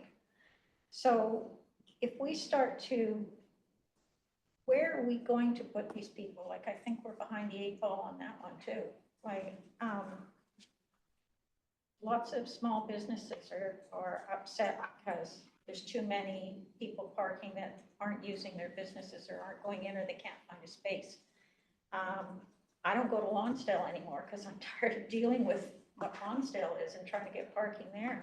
and how the lanes, you get no warning and all of a sudden it's one lane, then it's two, then it's back to one. It's just, but that's not our problem. So I'm just wondering if we start charging for street parking, which might be what will happen, because if I remember right, the government is not going to request that when we start densifying that you have to have on the lot type parking. So as we densify, more and more people will be parking on the streets. So I think that's a big issue that we have to look at too. But I think everything else that I kind of was going to say has been said, except it would be really nice, but then maybe it's just me. I would really like to have the statistics to back up when you say something in your report, when you give a technical sort of statistic. I'd really like to have that statistic, but that might be my preference and nobody else on council. So, Okay. Thank you for your comments, Councillor Forbes. Okay, before I go on to second time through, I was just going to say, first of all, we've already had quite a healthy discussion about this when the focus is to receive this report for information.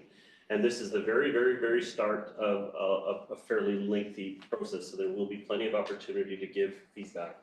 I will say that the principals don't wait for the plan. The principles are already being put into action with new developments that are in our community, and so you'll see when the projects that are in Maplewood, they contemplate changes in the streetscape, they contemplate changes in the mode shift, so they're not waiting for the plans. So we can't work under the assumption that the perfect scenario is that all of these things are going to be in alignment before we do the OCP.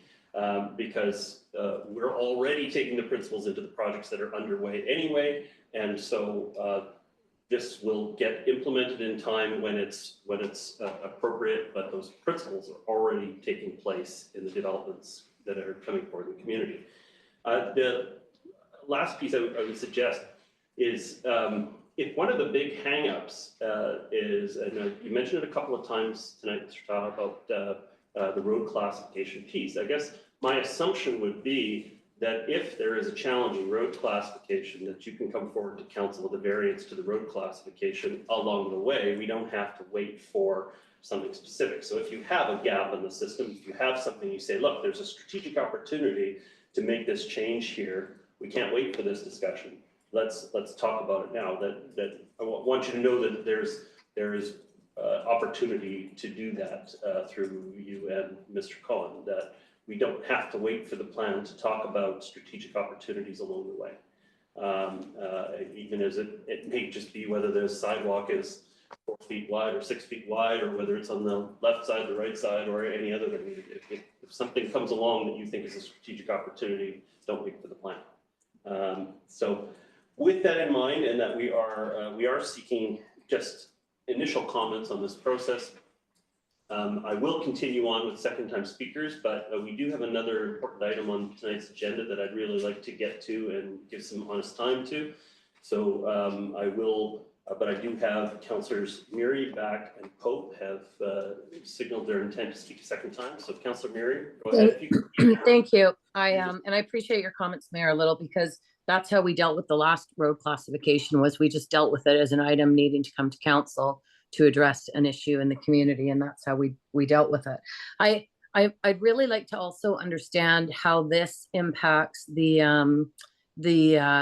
rapid bus, the BRT, the transportation, the rapid transportation plan across the North Shore. Certainly, we need to look at, rights of ways, and if we've got enough road to be able to accommodate this rapid bus system. But I think council needs to understand where that fits into it, and are our resources better used in focusing on that than these 4 papers that I don't think are really a priority amongst everything else. 2023, we got information when I asked about the consultants' fees. We spent close to $7 million on consultant fees in 2023 alone. $7 million. So I just up against this budget, Mayor Little, I really think we have to understand better, the kind of money that we're spending versus, tax increases and what's coming.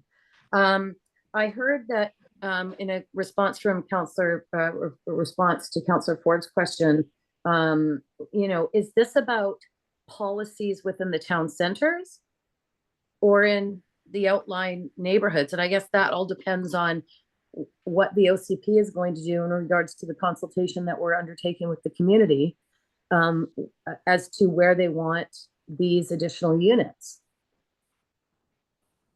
Is that not right? I think I heard the comment that when we were talking about curbside management as a specific tool, that was going to be fairly locally used in urbanized, higher density neighborhoods. It's not something that we're contemplating for areas that we're not seeing densification in a significant way. I think that was the only comment I heard, I believe, from Mr. Cohen on that. Well, okay, so if we want to talk about best practices, for instance, when we put the bike lane in on the Parkway, one of the best practices was to put no right-hand turns on all of the side streets. That may be a best practice in Europe, but putting it along the Parkway, you could sit for an hour and not see a bike, a car, or a pedestrian and still not be able to turn right on a red. Now, those signs were subsequently removed because best practices didn't work on the Parkway. And this is my fear with some of this policy work that we're doing, is that I feel like we get locked into these policies, whether they make sense or not, into the future. And, I need to understand that there's going to be a good, hard second look at how some of these policies impact neighborhoods and commuters and residents, cyclists, pedestrians, etc. What it does to the load on the roads. Like, there's a no right-hand turn red at Marine Drive at the bottom of Capilano Road, and at 5 a.m. you're not allowed to turn right. There's no cars. You have to sit there, otherwise you'll get a ticket if there's a police officer. But you have to sit there. There's no traffic. There's no nothing, and it says no right-hand turn on red. And yet, as the load builds, you still can't turn right, even though there may not be nothing coming along Marine Drive. So we put in these policies, and then it locks us into something. We were not planned as a grid in this community. We have windy roads with dead ends and all sorts of crazy turns. And sometimes these policies just don't work. And we are implementing them so rigidly that there's no flexibility. And that's where we're getting slammed by our community. So I think I don't know why, and I understand, I appreciate staff's comment that there's these gaps in the policies. But I think council needs to understand what those gaps are. And I'd like to, my question, I would like this answered is, how do we get to inform? How does council get to inform this work and have us share our perspective from the experience we have in our communities, as well as, going out to the community? How do we do that? Because I think that's been part of the problem over the last few years, is that we go out for consultation, we ask a bunch of surveys, we get a bunch of answers from surveys that have very sort of, in a lot of people's minds, leading questions. And then these documents and reports are created, and then they're approved. And then people respond because they're not being implemented in the way they thought. And then we get this uproar. So I'd like to know, what the next steps are, how council is going to be part of this, and how we are going to inform how some of this work is done. Yeah, and so I will go to the consultant in just a moment, but I would say first, Ms. Grafton said that the media plan and public engagement, the dates haven't been set out yet. We're too early in the process to hit that point. And then to the consultant's point that was made earlier, I think Allison, you said that as the project goes along, it shifts more to council because you get into specific strategies and policies, and it's too hard to communicate with the general public about that. And so then at that point, you become more reliant, more heavily on council feedback when you get into the specifics. Is that a fair? Typically, that is typically what we see as we go through these kinds of processes, is more public facing at the beginning, and then you turn more council facing as you get more detailed. Having Well, said, just be, Mayor Little, I'll just be more specific then. So if we pass this tonight, what's going to happen, given that staff has said this work needs to be done by the end of the year? What are the next steps? And when's it going to come back to council? That's my question. yeah, so tonight we're just moving receipt of the report, but what would be the next check-in point, I guess, that's with council in the process? Keep in mind, before I even say that, I will say, Mr. Cohen will always answer the phone. So if you want to give council feedback at any point along the way, you are welcome to. I phone Mr. Cohen every day. And sometimes half the time he answers the phone, but half the time I leave a message and then he calls me back. Fantastic. Well, no wonder we're short on Okay. resources. So I'll check back in. So then what would be the next contemplated? You'd go to the RFP, you'd get a consultant to do the initial stages. We'd have a meet-in with council about what the next stages would be around then. Correct. I would say we're not going to wait to hire a consultant to initiate priority papers. I think that's one thing that staff will start that work initially as we go through the RFP process. And I do want to stress, like, just in response to the concept of being bound by policy, just to clarify, these are not going to be bylaws, these are not going to be legislation, that they're intended to be guidance, so that we move, so that we make sure that anything we propose to council is in alignment with what council expects. Okay, and I appreciate that. I'll just leave you with this though. In the previous bicycle master plan that is dated and is informing this work and the need for a review, there was a project that had been on the books many years ago that was brought back to a council meeting where council was asked to make a decision about removing a lane on Mountain Highway. And so if that example is what we are going to achieve by doing this work and fixing that kind of approach as part of a new document, then I will support it.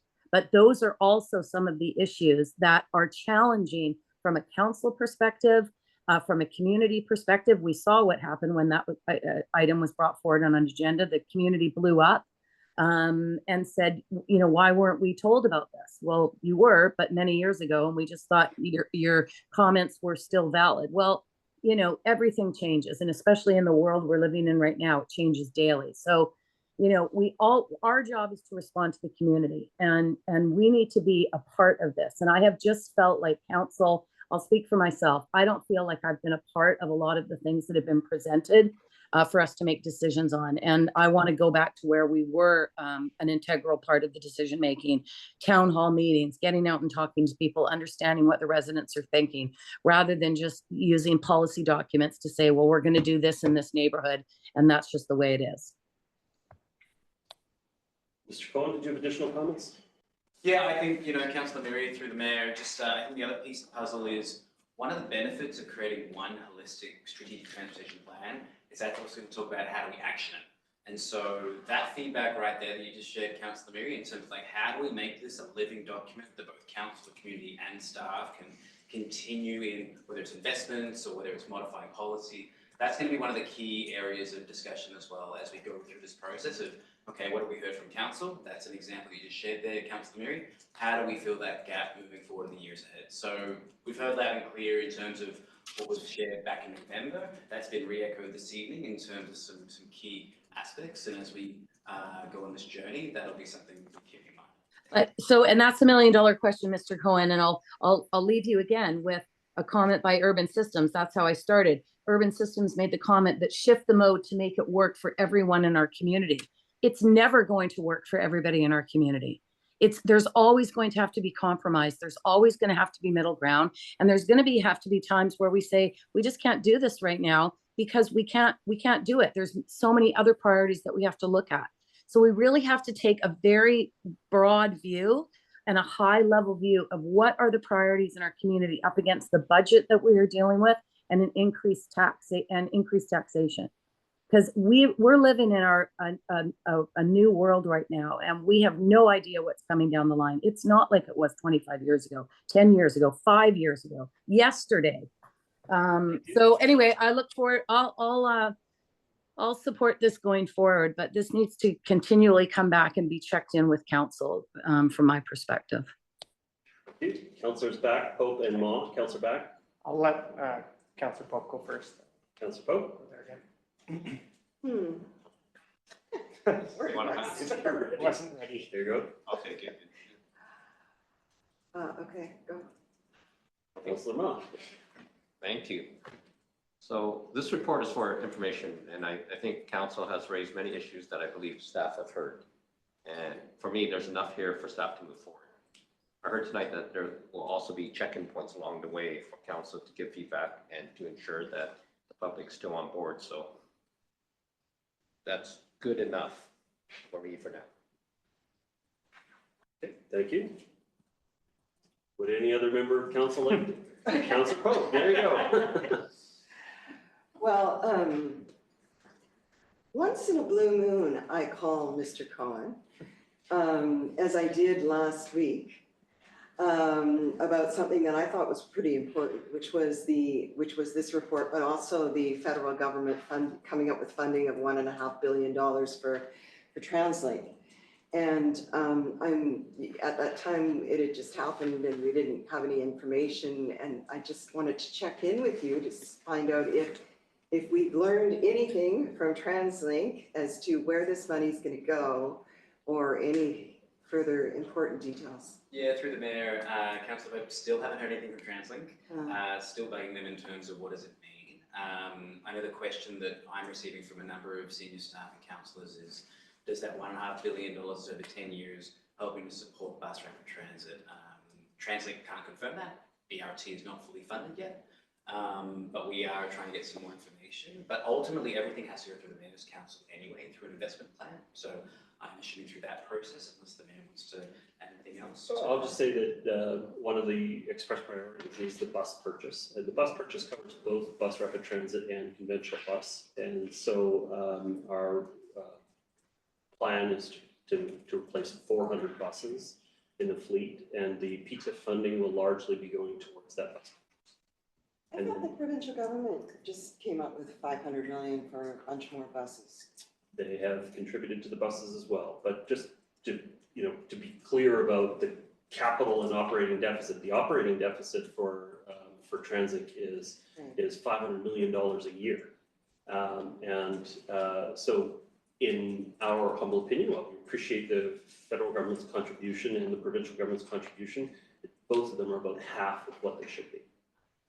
If you want a transit system that can respond to the growth that we're expected to have from both of those organizations. But could the Mayor's Council, is it within your jurisdiction to decide that some of this money from the federal government should be used towards the bus rapid transit?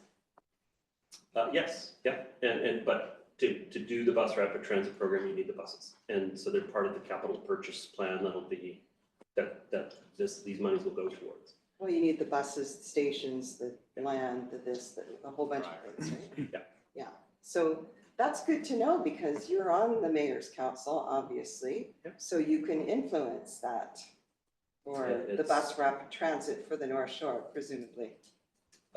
Yes, it has been a stated top priority for TransLink. It represents, out of the 30 projects considered, it represents highest ratio of getting people out of their cars and into transit. The specific extension of the R2 out to Metrotown. And so, yeah, it is still a high priority project, but they have the operational fiscal clef that they still have to address to fund now. Yeah, I heard that. Without, with the gas tax being such a significantly declining source of revenue, we need new tools to pay for transit. Thank you. To move on, I'm a little concerned about what I'm hearing is pushback about mode shift. When this has been on the table and discussed and extensively with several previous councillors, councils and extensive engagement with the public. You know, we know it's the way forward. We know it's what we have to do. It's supported by the OCP and many other documents. And I hear several councillors using the 2.8% mode shift for cycling as, and sort of throwing that up as a reason why maybe we shouldn't go down that road anymore. I don't think that's valid at all. I think that, first of all, I think that actually that stat is probably given a greater, I don't even know exactly what that stat is. 2.8% of all people who use who need to commute are using their bicycles to get to work. Is that what that stat exactly is? It's the number of trips and the percentage of the trips. So obviously some people have 4, 5, 6 trips to over anywhere. the day. And it's what percentage of those trips in the community are taking place. So the reason I ask that is because it does not square with the fact that in the 2023 transportation report, North Shore Transportation Report, it showed that 15% of households in the district now have an e-bike. 15%. And I'm one of them. And I'm now using the e-bike to go shopping, reducing all those, that high stack for shopping. And I rode the bike tonight to get here. Once again, I'm a senior citizen. And I just want to put that out there because if I can do it, so can you.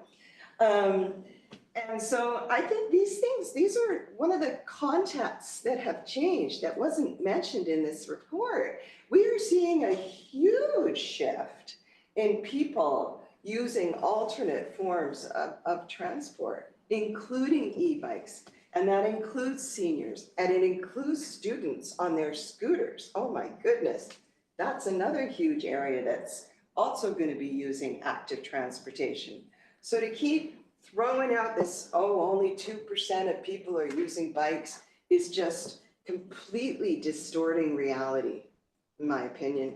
And we need to focus on the future and the way this community is going and growing and what other communities are doing in terms of mode shift and active transportation, because you don't have to look very far to very many communities and municipalities to see that they have made significant mode shifts and they're reducing congestion in doing so. And this really, there's just so much research out there that really cannot be debated. And so those are my comments. May I just ask, you say that you don't like that they use that particular stat, or you have challenges with that? I don't see how it squares with the 15% of people who in 2023 had e-bikes on the North Shore. Do we have a breakdown of how they got that stat? Is that from trip diaries, from surveys, from? It's the 2023 North Shore Travel Diary, which I couldn't find. So that's the TransLink Travel Diary program? No, that's actually the North Shore specific trip diary that, so you folks actually fund a North Shore wide, more detailed travel survey on a more frequent basis than the TransLink trip diary. TransLink trip diary is pretty coarse when you get to the municipal level, so it's really useful to have these more detailed statistics for the North Shore. And that is all daily trips. Now is not the time to go into details. There is a report available online, you might find more statistics that help square some of that for you. In particular, there's details about different geographic zones within the district and within the North Shore and what the usage is, the mode split for those different zones. And that might explain some things. But you know how stats are. They can be moved and shuffled around and interpreted in different ways. So I'm not buying the 2.8% stat. We'll have to find a more reliable stat then, but ultimately, I mean, my point at the beginning was simply that if we're not seeing the growth, what do we need to change in how we're applying the resources to see growth that other people are Okay, fair enough, if that's the true stat, but I don't believe it is. I don't think it's a representation of the growth of cycling on the North Shore at all. Okay. Next, Councillor Beck, did you want to add some comments? Sure, I'll just add a brief comment. First of all, just want to reiterate my support for this plan that is much needed. And I want to say that none of us want to be traffic congestion or in traffic congestion, and yet every single one of us is traffic congestion. Every time we get behind the wheel of a vehicle and we're sitting there, we are traffic congestion. It's not a problem that exists separate from each and every one of us. And then I think, looking to solve that, and I have those conversations with residents every day, just like we all do. There's no one thing that we're going to do that's going to solve it. We know that, building more or wider, more lanes or, more roads is just going to lead to induced demand, and making it easier for people to drive now is not going to solve anything in the long term. It's going to make the problem worse. Mode share is the only way to move forward. So we have to focus on that. And I totally agree with Councillor Pope's comments. Everything we do to, allow it, make it easier for people to get out of their cars is ultimately part of the solution. But all of these things are so interconnected. So traffic congestion, no, we can't solve it, obviously. And we certainly are relying on other levels of government to support us and other partners in all of this, but we can't give up on mode share. And I think that's got to be the key, as we look to the future. Really interested though in how we're going to engage with the community on this and have some real, good conversations around transportation. I just wanted to note too, because I sit on the museum commission, that there is an upcoming exhibit in the spring, summer that's all about transportation and having conversations about not only the history of transportation, but where we're going from here. And while it wouldn't, necessarily feed directly into this work, I think there might be an opportunity to kind of tie in some feedback from the community, just as we focus on that. Good plug. For the Thank you. music. Thank you. Put the streetcar back on Lonsdale, there you go. All right, I don't see any further, sorry, Councillor Forbes. Just quickly, would it be possible, I don't know how your communication plan is, but would it be possible to keep council abreast with an email or something where it says this date, this date, this date, like what your communication plan is? Or communicating, like, sorry, through you, Mayor Little. Oh, sorry, through you. That's for me to say, you don't need to say that, thank you. So are you talking about when events are happening with the public, or are you talking about things more? I'm talking about your communication with the community. That's what I'm interested in knowing, like, if we can sent a synopsis of the dates, and it's gonna be, it's online, or it's in person, or what it is, so that, because otherwise we go looking for finding out what's going on, or else we start getting phone calls about what we didn't know about. So do you have a cohesive type of communication plan you could send to council? Yeah, I'd have to think about how we could make it So I'd like to interject in this, just so I want to be clear, is the consultant plan, is that going to include the communications piece, or is our comms department creating the communications piece in the process? That, I would say that we would work with communications on an RFP and define roles and responsibilities between the consultant and between staff. So the consultant will make a recommendation on when we should be at different communications milestones. They'll work with our comms department. Once we have those dates rationalized, we'll communicate with council. Correct. Okay? Excellent. Thank you. Okay. I just wanted to say, because it's kind of come up here, that hopefully I assume, but you should never assume, we know that you're not just going to take the old plans and kind of move it forward and then add some more things, because there's a lot wrong with the old plan. So I assume that that's what you're doing. You're looking at what was there. If you have to X the whole thing out and do something new, you will. Yeah. Through the mayor, we would take what's good and leave what's bad. Yeah. Good. I'd just like to get a clarification on when we receive a report, because a couple of times I've kind of felt burned, because when it says receiving for information, and then the next thing I know, all of a sudden, a policy is starting to be developed. But I'm not really in agreement with the policy. I just agreed to receive the report. So can you clarify that for me? What we sometimes do is offer feedback, and sometimes quite specific feedback, so that they'll prepare bylaws or prepare a report for a regular meeting of council for the decision to take place there. But you're right, it is sometimes in just an information report. All that is just a recognition that generally at workshops, we're not giving direction, we're helping the staff formulate the discussion topics that we're going to have in the regular meeting of council. So in the case of the budget, we are setting them up to prepare the bylaws for council's consideration in a regular meeting of council. Okay. That's what I kind of thought. And just going back to Councillor Pope's thing, when you were talking about, and Councillor Back, about mode change, I didn't hear, I'm going deaf, I guess, because I didn't hear any councillor here at the table push back on that mode change. I didn't, Mayor didn't, Councillor Uri didn't, and none of us did. So when I brought up the 2.6, that's what it says, and it's a 2023 stat. It's not that I'm saying don't develop bike lanes or don't develop cycling infrastructure. We have to, we do need, and I agree.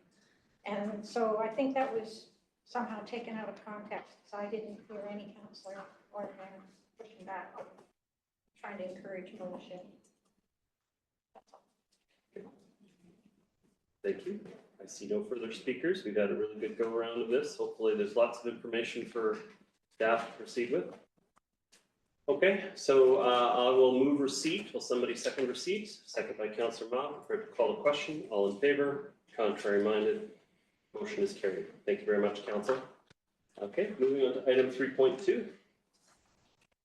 Mountain Highway Central Segment, March 25 update. Yeah, that's probably not a bad idea. I do want to get right back to it pretty quickly, but a quick bio break, sure. Fair. Thank you.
I like smoking or something. I never use the gavel.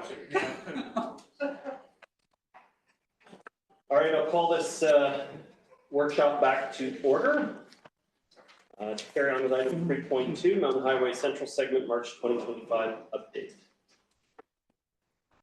The opening comments, Mr. Cohen, or nope? Fantastic. Mr. Dodd, go ahead.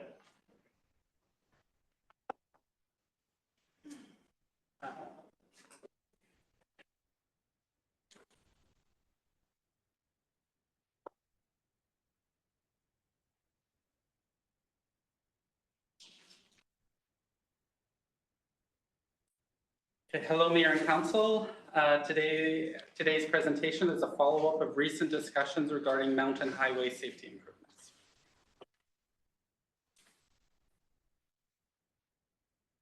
Mountain Highway was originally identified for safety improvements in late 2021. The first round of public consultation took place in spring 2023, followed by a second round in the fall of that year.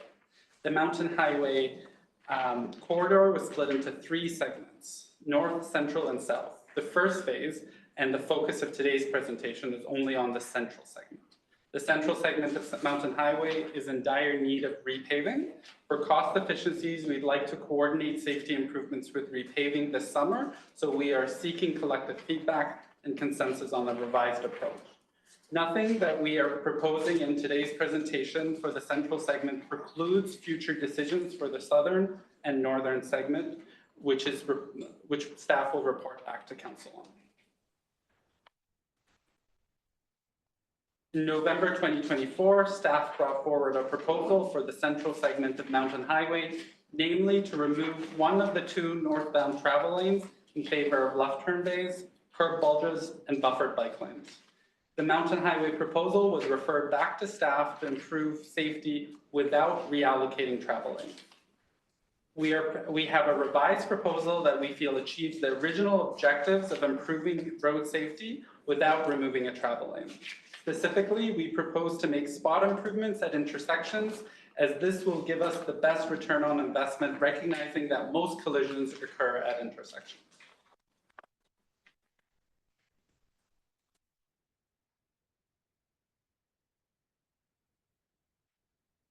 Starting at the intersection of Mountain Highway and East 18th Street, we have enough pavement width to add curb bulges without impacting travel lanes. The curb bulges will shorten the crossing distance for pedestrians, physically restrict stopping too close to the intersection, and improve sight lines between all road users. With the construction of curb bulges, we are also taking the opportunity to expand the pedestrian landing and staging area at the corners, thereby enhancing pedestrian safety and comfort for students en route to Eastview Elementary School.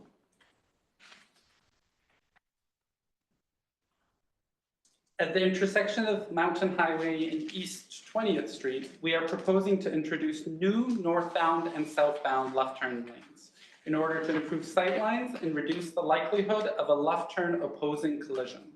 The road cross-section would be increased from 3 travel lanes to 4 travel lanes. Staff are hoping to retain as much of the curb space as possible at this intersection. However, some road widening is anticipated in order to retain the existing 2 northbound travel lanes. In addition to left turn bays, staff are investigating opportunities to relocate the hydro pole at the northwest corner of the intersection. Several parents have flagged this corner as problematic, and relocating the hydro pole will increase the pedestrian storage area.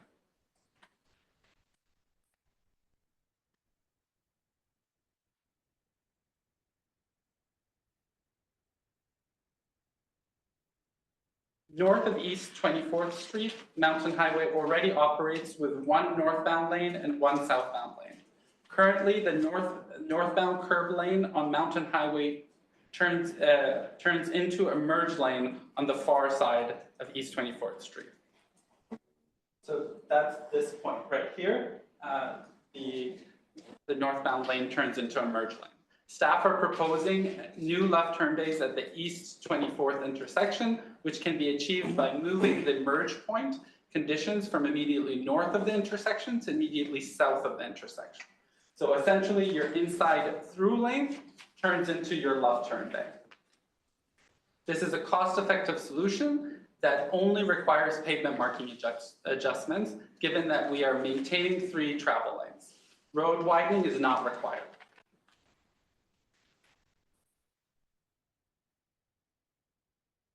To help guide our discussions, I've summarized the proposed improvements in the table above, and I'm happy to take feedback and comments at this time. Great, thank you very much. First, I have Councillor Murray, then Councillor Back. Councillor Murray, go ahead. Thank you, Mayor Little. And I want to just, thank staff. I was persistent in getting these actual photographs of how the roadway would work. I think it's really helpful for us to see the layout and how it works. But my first question is, and there was certainly a lot of discussion about this after that initial report came forward to council that I referenced earlier in the previous item in regards to removing a lane on Mountain Highway. And one of the most prolific points that was brought up, certainly on social media, was why do we have 2 lanes going northbound and only 1 coming down? Where is the discussion about flipping that and having 2 lanes heading south and excuse me, and 1 northbound? I don't know that we had given that direction on the central section. No, we didn't give it direction at all. But I mean, my point is, Mayor Little, is that we're making all these changes. And I mean, I just think that we should, talk about that whole road. And so my question to staff is, have we ever contemplated reversing the lanes and having 1 go north and 2 south, given the peak time is, afternoon. And we're almost at times backed up to Kirkstone, past Kirkstone. Excuse me. So why wouldn't we contemplate flipping those lanes? Have we contemplated flipping those lanes either in the south segment or including part of the central segment? Through the mayor, I would say that the direction we received was not to impact any travel lanes, whether northbound or southbound. And so we have considered it at the staff level, but we didn't propose it today primarily because that was the direction that was given to us. Mr. Cohen, additional comments? Just to add to what he had shared, through the mayor, I think the other piece of the puzzle as well is that the majority of the investment that we're showing this evening, yes, sure, there's a little bit of curb changes and the likes as well, but no evening could preclude that happening in the future with just some new paint. So it's a good question from Councillor Murray. We've just focused on the existing condition, how we work around the existing condition, but nothing we're doing from an infrastructure perspective could necessarily be changed in the future if we want to switch around the directionality. I just think, it's one of the biggest critiques that we get in regards to engineering is, it's always the conversation in the community when we pave a road and we turn around 3 months later and we dig it up again. And, we're doing it on Delbrook. We painted the lines, put the cat's eyes in on the center lane, the delineators. Now we're going to turn around and pave over it and reline it. And I just think that there's some logic in looking at the whole road, which I've been requesting for, quite a while. Look at the whole road and see how it works, and, pave it and then line it and then call it a day, instead of what we're doing right now because of this need to pave it. Okay, I just wish we could think in that way. If we could look sort of long term.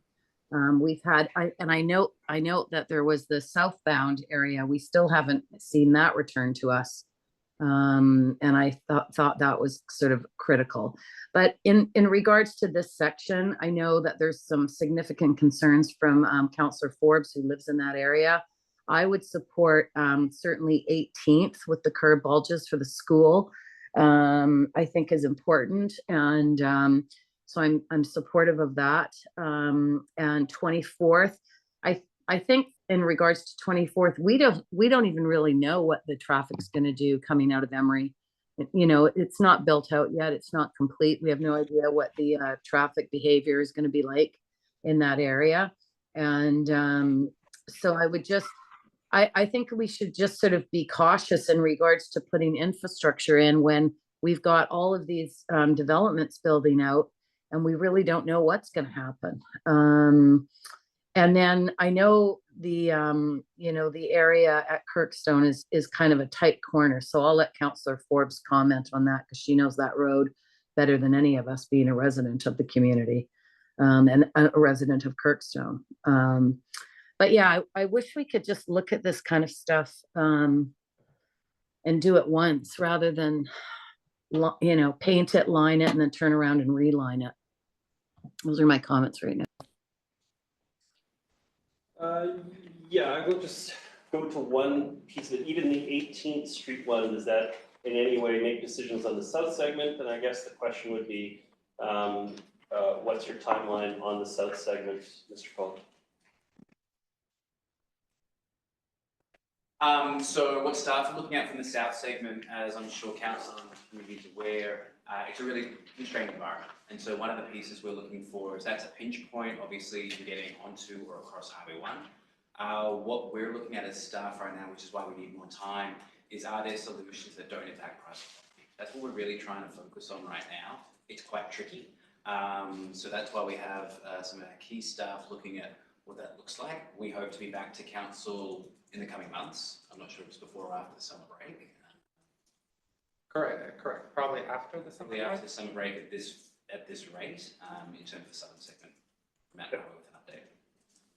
Mayor Little, can I just clarify then so that southern section, I thought that was we needed to make a decision about that because of the need to pave it as well, but is that not the case? No, through the mayor, the central segment's the key focus of paving for this year. It's just this segment of Mountain Highway. Mayor Little, I'm sorry. I just find it really challenging to make decisions in isolation of one another when we're talking about the same road. I think we just have to look at this whole road instead of sections of it. And I mean, can we not wait one more year to pave? We have contracts, we do segments of these roads, you know, 3 or 4 blocks in a given year, and then we do the next 3 or 4 blocks the next year. That's we have a lot of our contracts are based on that. So I think they've just very reasonably lined it up so that the study we're doing is lined up ahead of the work for that particular segment, so that we're not hopefully wasting efforts and realigning things after the fact wherever we can reasonably avoid it. But I take your point, Councillor, but I think that it's also reasonable to, I'm actually really glad about this particular level of detail about these 3 intersections rather than trying to consider 20 blocks of Mountain Highway all in one go. So I'm actually more comfortable with this level of breakdown, but I take your point. It all comes to one head of the south segment, and that's, we're going to have a big discussion about that. Thank you.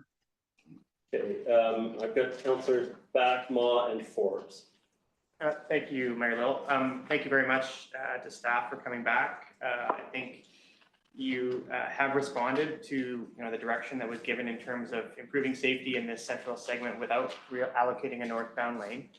I'm not sure what we have here is a solution that's going to provide safety to all of the different users that the initial proposal would have. And I'll just read it. My challenge with the last proposal was really just how it was positioned. I think the fact that the additional road space was going to potentially be used as a bike lane is what caused a lot of pushback and what we heard from the community, which was we don't want to lose this lane to a bike lane. But I think it kind of closed the door for what could have been an interesting conversation about what could it have been used for to really improve transportation throughout this part of Mountain Highway. I think what you've come back with, again, you've responded to what we asked for in the direction that was given. I feel like it's going to create, certainly those larger landings will create more comfort for people that are walking through there, kids that are walking to school, et cetera. It's problematic, and I would like staff to address the piece about cyclists' safety through this corridor now. I know, in other parts of the district where there's curb bulges and bump outs, it actually makes it quite tricky when you're on a bike. And we heard from Hub with their letter to council. We heard from a resident as well, that when you have those bump outs, it forces you to be able to look, kind of looking behind you and looking ahead at the intersection and making you sort of take the lane as someone on a bike. So I wonder if there's other options within this proposal here to make it safe for people who are riding. Like, can you do I would call it a cut through. I don't know if that's the right word, but where if you're riding along, you can actually ride right through that bump out somehow versus having to go out into the lane of traffic. Having to look behind, to the side, and the intersection ahead, which is quite dangerous as someone on a bike. So I wonder if staff could respond to that cyclist safety with this proposal. Please. Through the mayor, I'll say two things. One, for the intersections that have, sorry, just one second. For the intersections that have left turn bays, I would say improve safety for all modes, including cyclists, because they improve the visibility between through traffic and including through cyclist traffic and left turns. So they reduce the likelihood of the left turn opposing collision, which with a cyclist could be very much fatal. So left turn bays are one of the probably best ways to improve safety for an intersection. As for the cut throughs, that's certainly something we can look at. My concern would be the conflicts between cyclists and pedestrians, especially if there's a large volume of pedestrians at those corners. Mm-hmm. So we could look at it, but however, I would be a bit concerned about the safety that the most vulnerable user at that corner would be the pedestrian, would be the student getting to school. Okay, I appreciate your point about the left turn bays potentially improving safety. I guess my concern is just that this is a very busy arterial and cars are traveling at quite a high rate of speed, and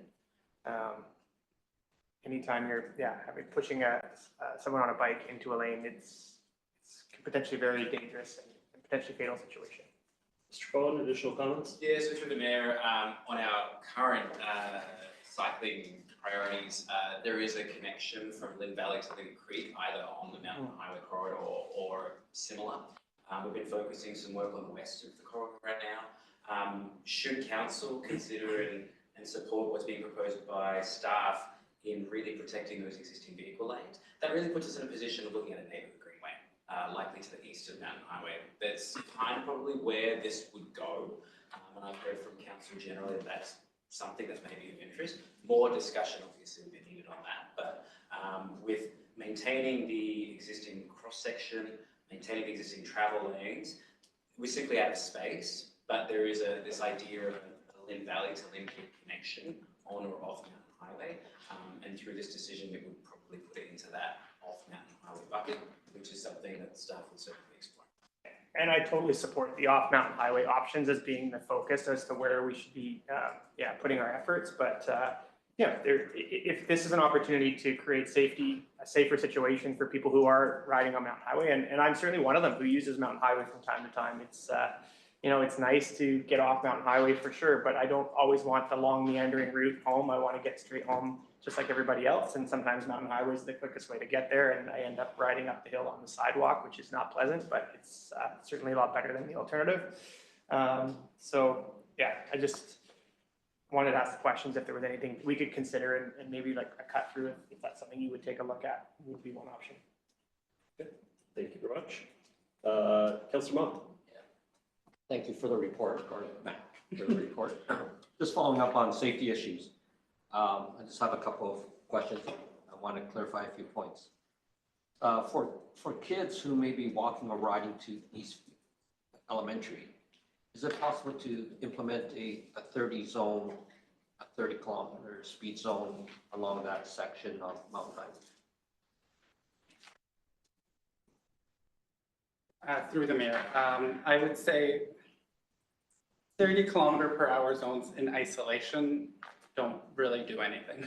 If it really, the signage in isolation is not anticipated to have significant impact on speed. You really have to do different infrastructure improvements to impact speed. And given that it's an arterial and a transit route, we're not sure that 30 km/h would necessarily be the best approach at this. At the So longest route. I anticipated that response.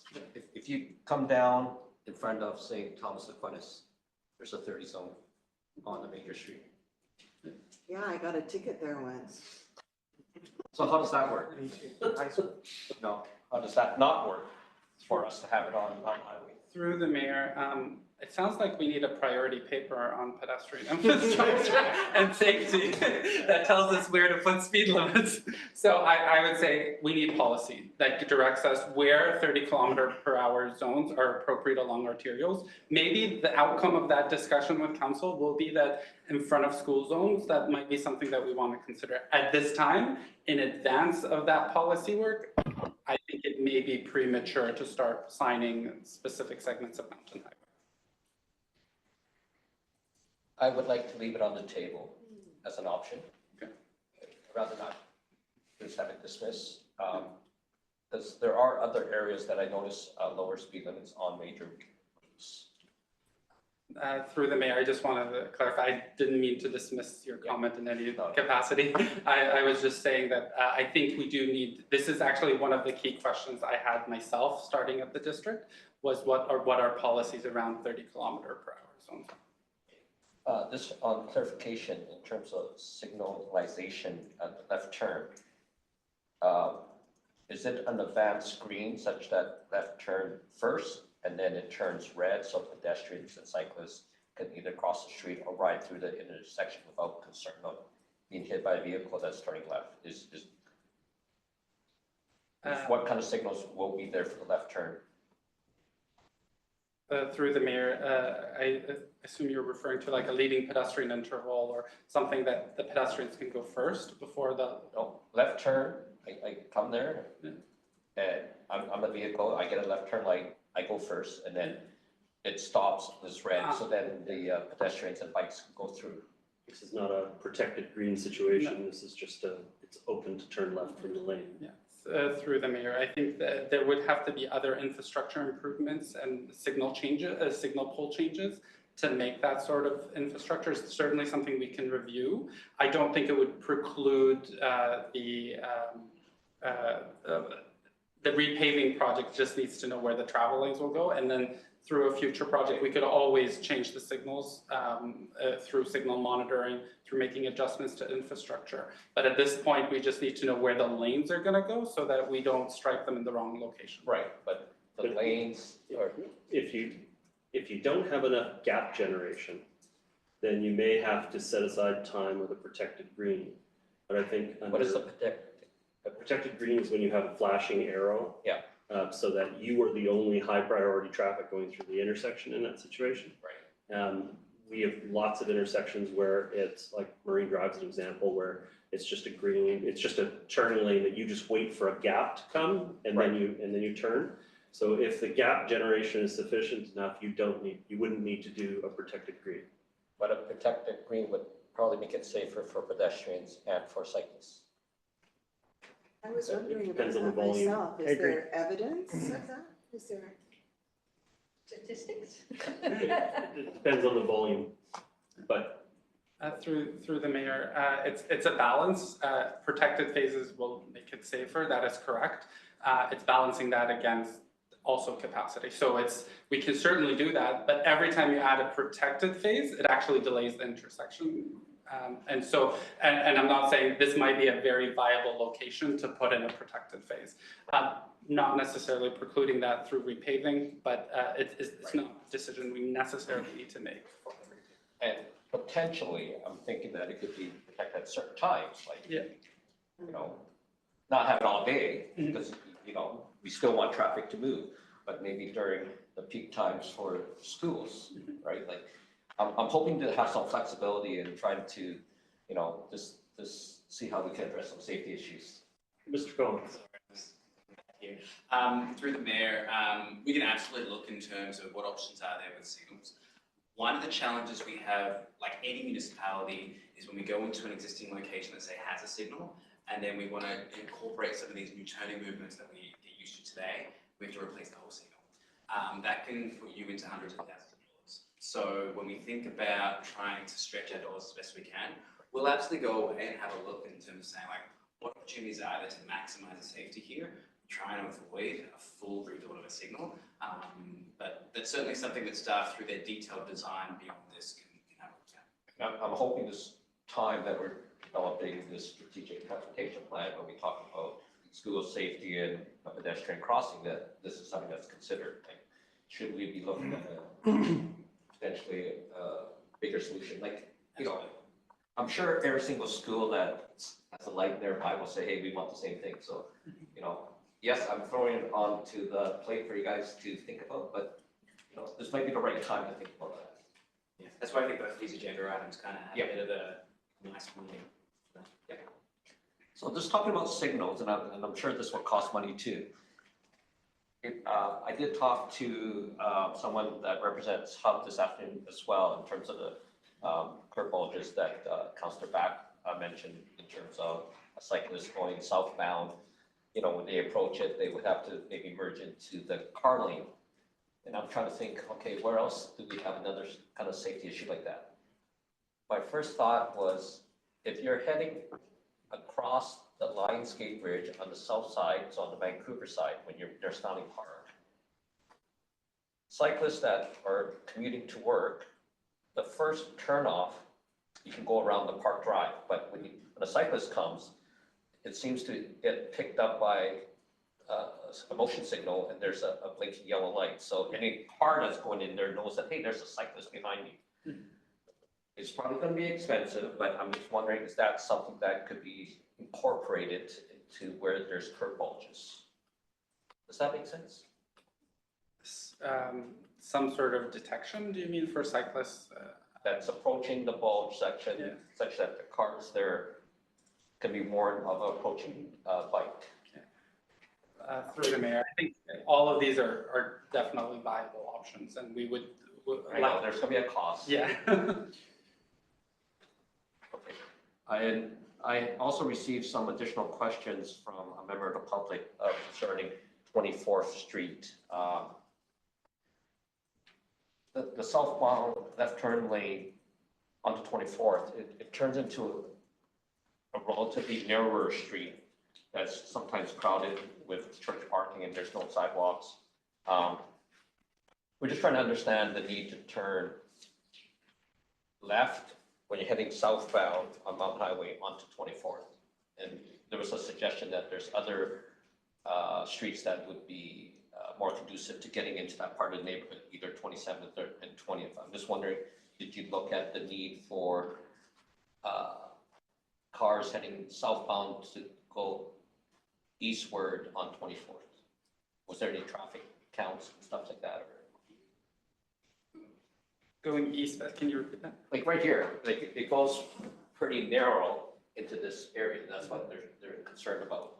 And the point was, there's other ways. If you want to go to this part of the community, there's other parts to get in, either at 27th or 20th.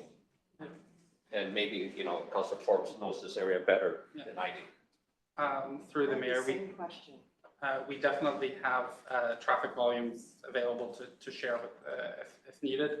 What I would say is, this is the road safety engineer in me, regardless of, even if it's one vehicle an hour, a left turn bay is I would say warranted at every signal, general rule of thumb, because it does improve sight lines, and it's the single best way to reduce the likelihood of a left turn opposing collision. So it's not, we're not adding left turn bays to promote left turn movements. That's by no means is that what we're doing. We're just doing it to improve visibility between different movements. And there's a follow-up question to that.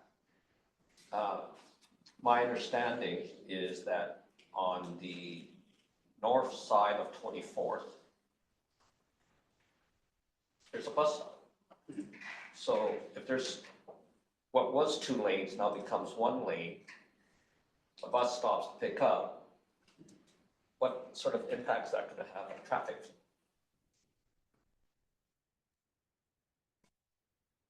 And I know buses prefer to drive in, like, and they don't like, having their stop mid-block. I get that, but I'm just concerned that this is going to create a bottleneck or a pause every so often during rush hour. Can you have an indication where that bus stop is? I was told that is the bus stop here? Who has the cursor? There you I go. do, yeah, Is that the bus stop? correct. As far as I can, yes. So that'll back it up into the intersection. That's not a pullout? Looks like a pullout. Looks like a pullout.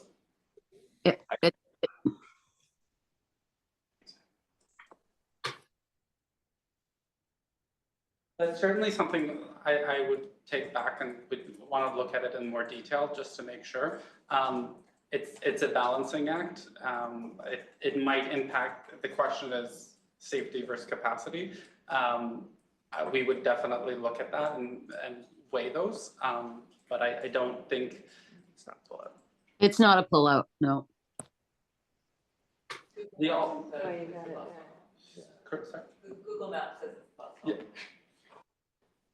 Yeah, it's not a pullout. I'm going to defer to you, but these are just some Yeah. questions that were brought up to say, okay, we're trying to make it safe, I get it. We're trying to keep flow going, but it may actually slow it down and create challenges for that intersection. One option may be to investigate, like as we're making spot improvements, maybe making, looking at whether we can squeeze in a pullout in order to not impact capacity at this intersection. That's definitely something as we, if we get general consensus to move forward with left turn bays, that's certainly something we could take back as we proceed forward to detailed design. And I think this kind of is an example of Allison's comment earlier that the locals, they know the issues better. Like, I'm trying to look at this, I go, I don't know that area. That's not my community, right? So. Okay, that's it. Okay, all right. Next I have Councilor Forbes. Thank you. Just to go back, I'm in favor of what you've done on the 18th. You created those bump outs and because that's going into the school. And most of the school traffic, the walking school traffic, travels on the west side. The pedestrians are much heavier on the west side, either coming down to the school, or if they're on the east side, they cross over the first chance they get and then walk up on the west side. So the west side is where you have much more pedestrian traffic, and especially kids. So I do think those bump outs will help, but I'm also looking at this map and I'm thinking, I wonder if we can have a communications plan that we send out a notice to the residents along here and tell them that they need to turn back their bushes, like not wait. I mean, it's mentioned in here as an asset management plan, but I think we should be proactive. If we're going to do these things with the road, we should be proactive about a notice out to the residents along this section anyway, that they need to do something about the bushes because it's almost impossible some areas. And you can see how the trees are over a lot of the area there. So anyway, I'm happy with 18. I'm going to jump to 24th. And 24th, have you taken into consideration what the finished amount of residents will be in the Emery four phases that are in there? What you expect the traffic to be when that's all occupied? Through the mayor, I would say at this point, capacity would be increased at that intersection through the implementation of left turn bays. Oh, I know that. Yeah. There's almost 400 units going in there, even at one vehicle per family. Yeah. And the fact that Emery, this is the only exit out of Emery on the eastern side. Yeah. And they're going to be either going up to 27th if they're going to the center, or they're going to be going down Mountain Highway to get to the highway, or down to Kirkstone if they want to make a quick right turn and get up to Lynn Valley Road and continue into the city or wherever they're going. So to say it's just going to increase really bothers me that you haven't considered the amount of flow that's going to be in there. Other than that, I know that on the proposal where you got your left-hand turn coming south is because you were reallocating that merge that was going north. So it doesn't really interfere with the street. You're just sort of moving it over and creating that left, correct? Correct. Okay, so I'm okay with that, but I do think we have to pay attention to the amount of increased traffic that's going to come just from Memory Place. Never mind development that's still going on around the village or the center. There's going to be a lot more there in the future. My biggest concern, which I have spoken to you guys about already, what I'm really concerned about is 20th. I live on Kirkstone. And so at least once a day, if not twice a day, I'm usually involved in this intersection, either coming south or going north. So what I'm concerned about, I'd like to bump out if you can move that pole, because that pole really is a hindrance on that corner. You either have to, you get forced to stand sort of in front of the pole and you're closer to the edge of the road, or else you stand back and you don't have great sight lines. So I'm pleased with that. What I'm not pleased with, which I've already mentioned to you guys, but I'm going to bring it up at this meeting, is what you've done traveling south, coming into that intersection. Before it was one lane coming south, and now you've managed to push that straight through lane over on a bit of an angle, and you put the left-hand turn lane in there. So my biggest problem here is the stop line on Kirkstone. You can see in the existing, well, you can see it in the proposed too. You can see the two stop lanes, one on the south side of Kirkstone, and then one over on the sort of right under the word Kirkstone. Kirkstone is where there's signage that any truck weighing 10,000 or more has to turn right. They're not allowed to go down Mountain Highway. They have to turn onto Kirkstone. I fought for years about how dangerous that corner was, because you get construction vehicles or delivery vehicles for the center, and they couldn't make that radius turn without swinging way over. And so I was extremely happy when you moved the stop line back, because then they were more protected. But what I'm concerned about now is you pushed the south traveling lane, you pushed it over right to the curb, which used to be sort of a vacant space for about 25 feet from the intersection. And people would kind of sneak into that side and do the right turn on Lynn Valley to not get caught in the backup of the up lane going south. What I'm concerned about now is with the main through lane being pushed right up against the curb. Those tandem trucks are either going to slow down that traffic severely by them trying to make that turn, because they're going to be right up against that curb. They don't have that leeway anymore from being more in the center of the road. So they're either going to slow down the traffic really bad, or there's going to be a really bad accident there, because they just don't have the turn radius there.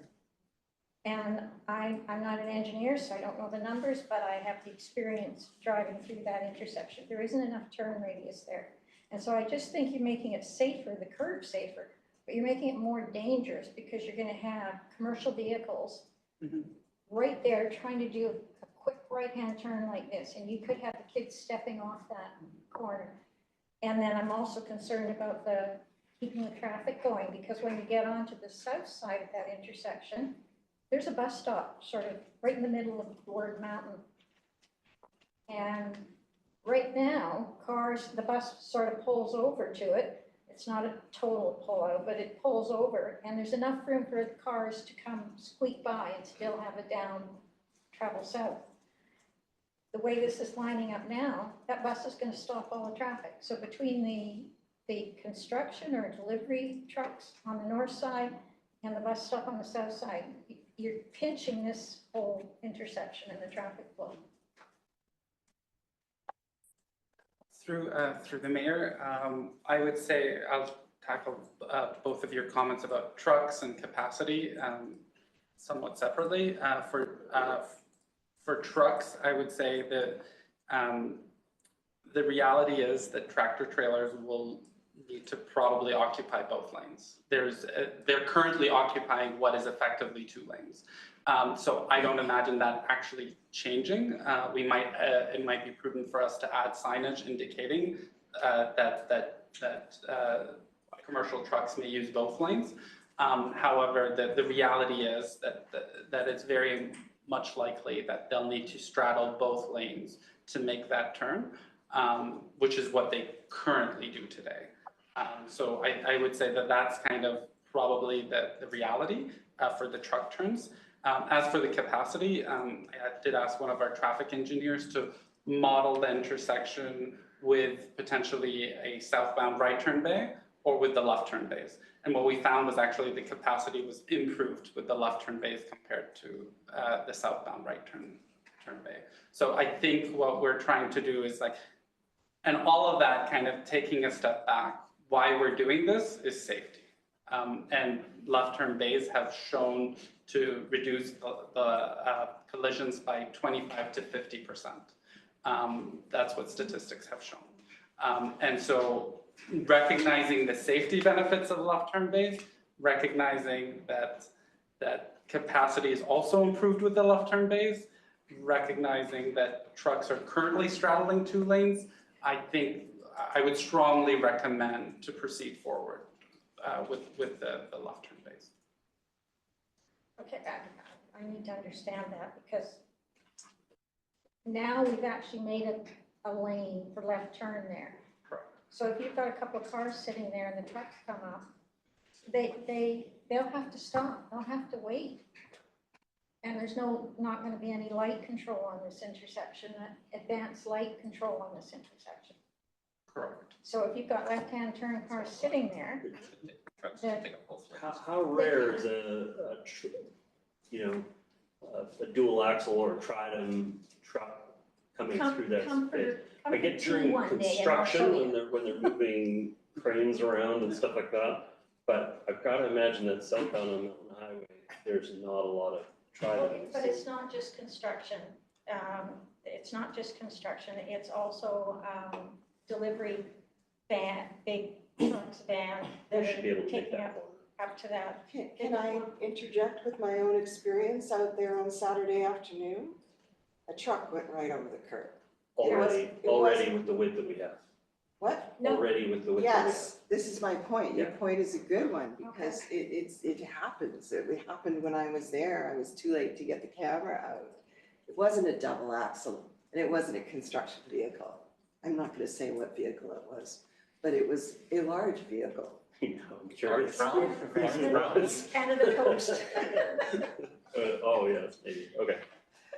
Anyways, so I'm still concerned about that because we're talking about trying to keep traffic moving. And I think I mentioned to you that left-hand turn onto East 20th.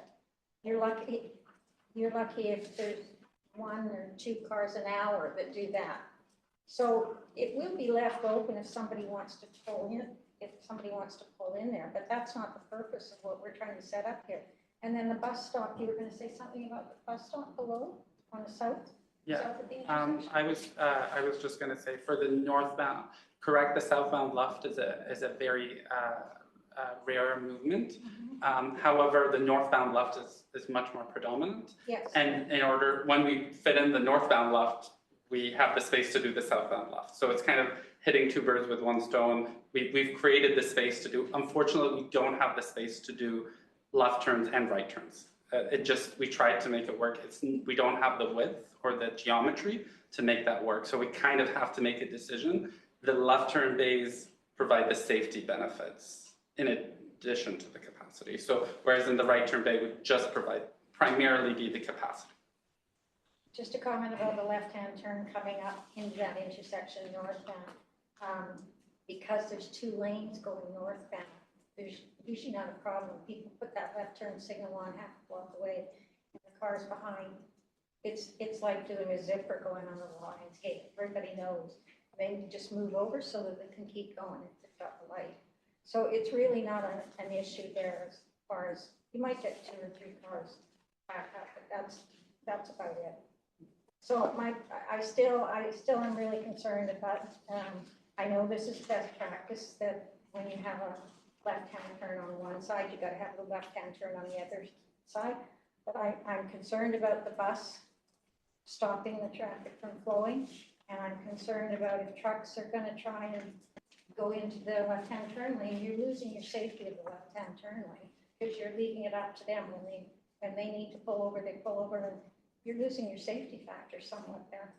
So those were my concerns there. And I'd just like to mention, I think Councillor Ma with 30K, it took about 9 years to get a 30K at Kirkstone Park, just before Kirkstone Park. So the district isn't, it's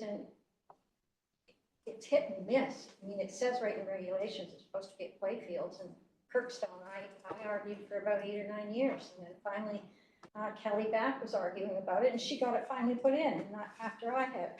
So we're not consistent, and we need to be. The only thing about Eastview School is it's a pull-off. It's like its own little cul-de-sac in there. So it's not like they're trying to get right onto the school. There's a little bit of a cul-de-sac there where cars can get in there. Just bringing that up as a note. So my preference is that I don't like that corner. We're trying to protect the kids that travel to school there, and you're going to have the vehicles that are going to hit them. Anyway, that's my point. Thank you very much. Councillor Hanson.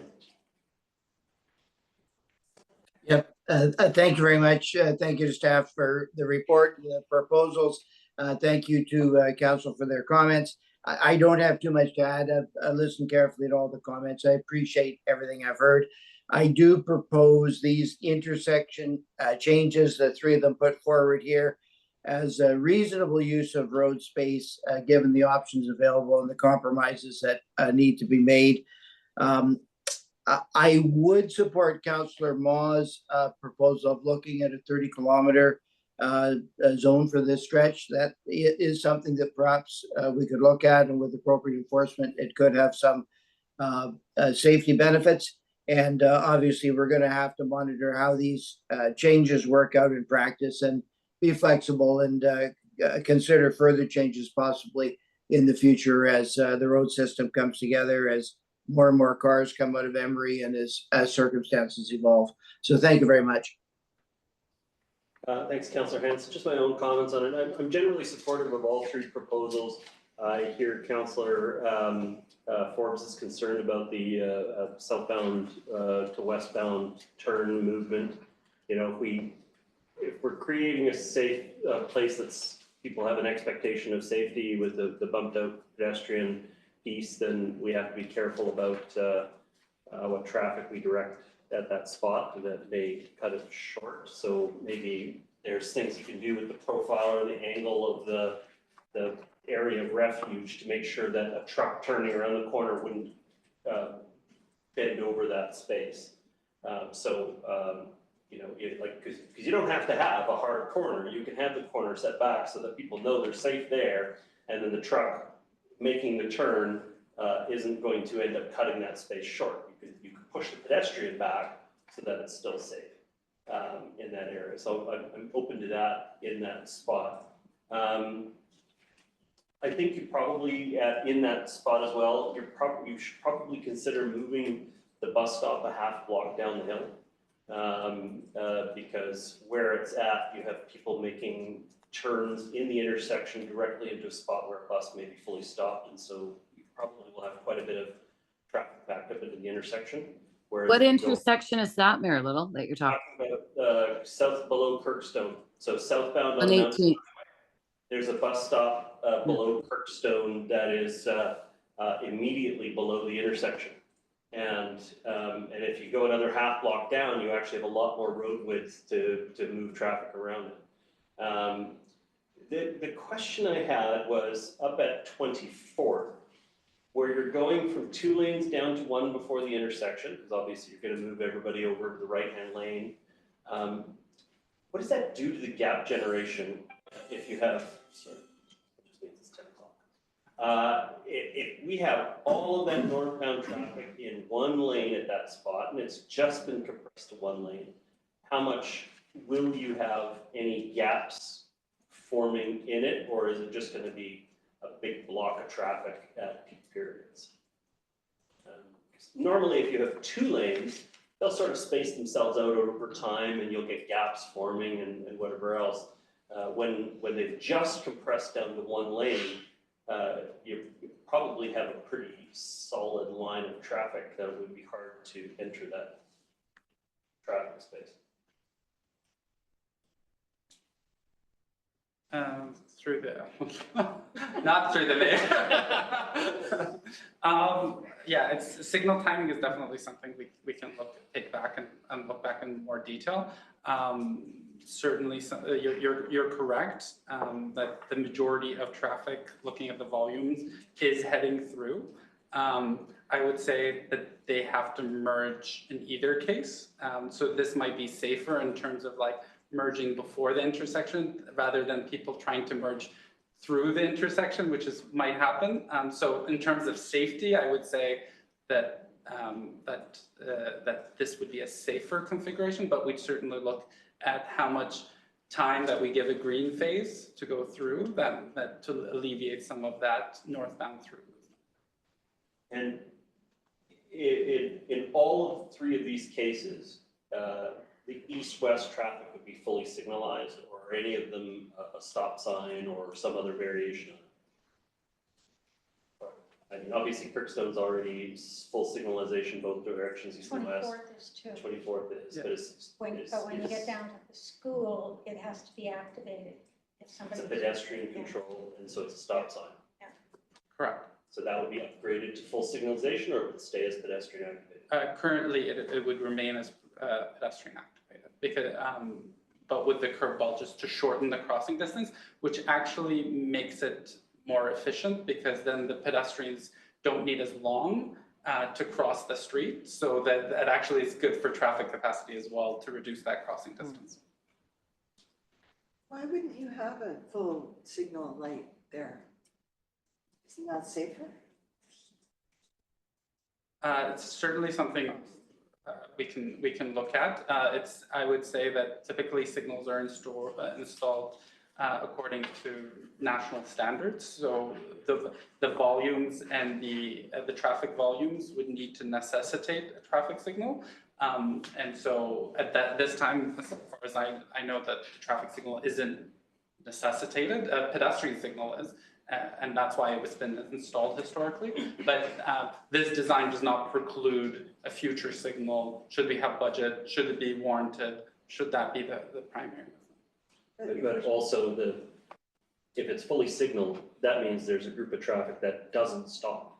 Right now, everybody east and west stops. And if you go to green, now all of a sudden you've got traffic going east and west that doesn't stop. It's a bad trade-off sometimes. Because you end up with better control when you have equitable traffic coming into it, but when it's almost entirely north and south in that area, then I'd say it's not. I'm not trying to. I'll let you answer that. But I just wanted to verify that those east and west movements aren't changing from the current level of control. Thank you.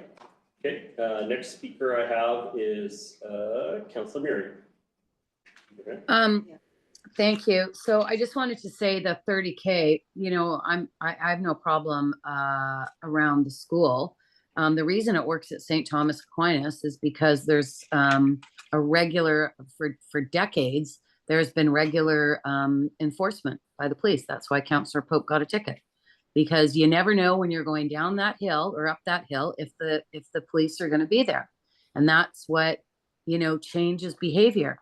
You know, no one speeds in that corridor during, except for maybe Councillor Pope, because they know where the police sit. And it's hard to see where they are because you're either going uphill or downhill. And so you can put 30K in, but unless you provide the enforcement to ticket people that are driving over the speed limit, you're never going to change the behavior. And that's the problem with everything. If you don't enforce, then nothing changes. If you do enforce, then people behave. And 9 times out of 10, people crawl up Keith Road in either direction in front of St. Thomas Aquinas because they know that they'll miss the RCMP sitting there with a radar gun. I've just been reminded by Jillian Const. She's listening in on this call. And at 24th, heading southbound, we had a left-hand turn bay on that road.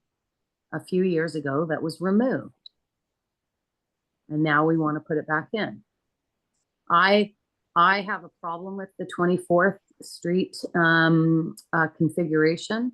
I regularly watch the close calls that happen at Seymour Boulevard and Mount Seymour Parkway at Superstore, because we have a bus that sits at the exact location that the bus will sit on this road, on Mount Seymour Parkway.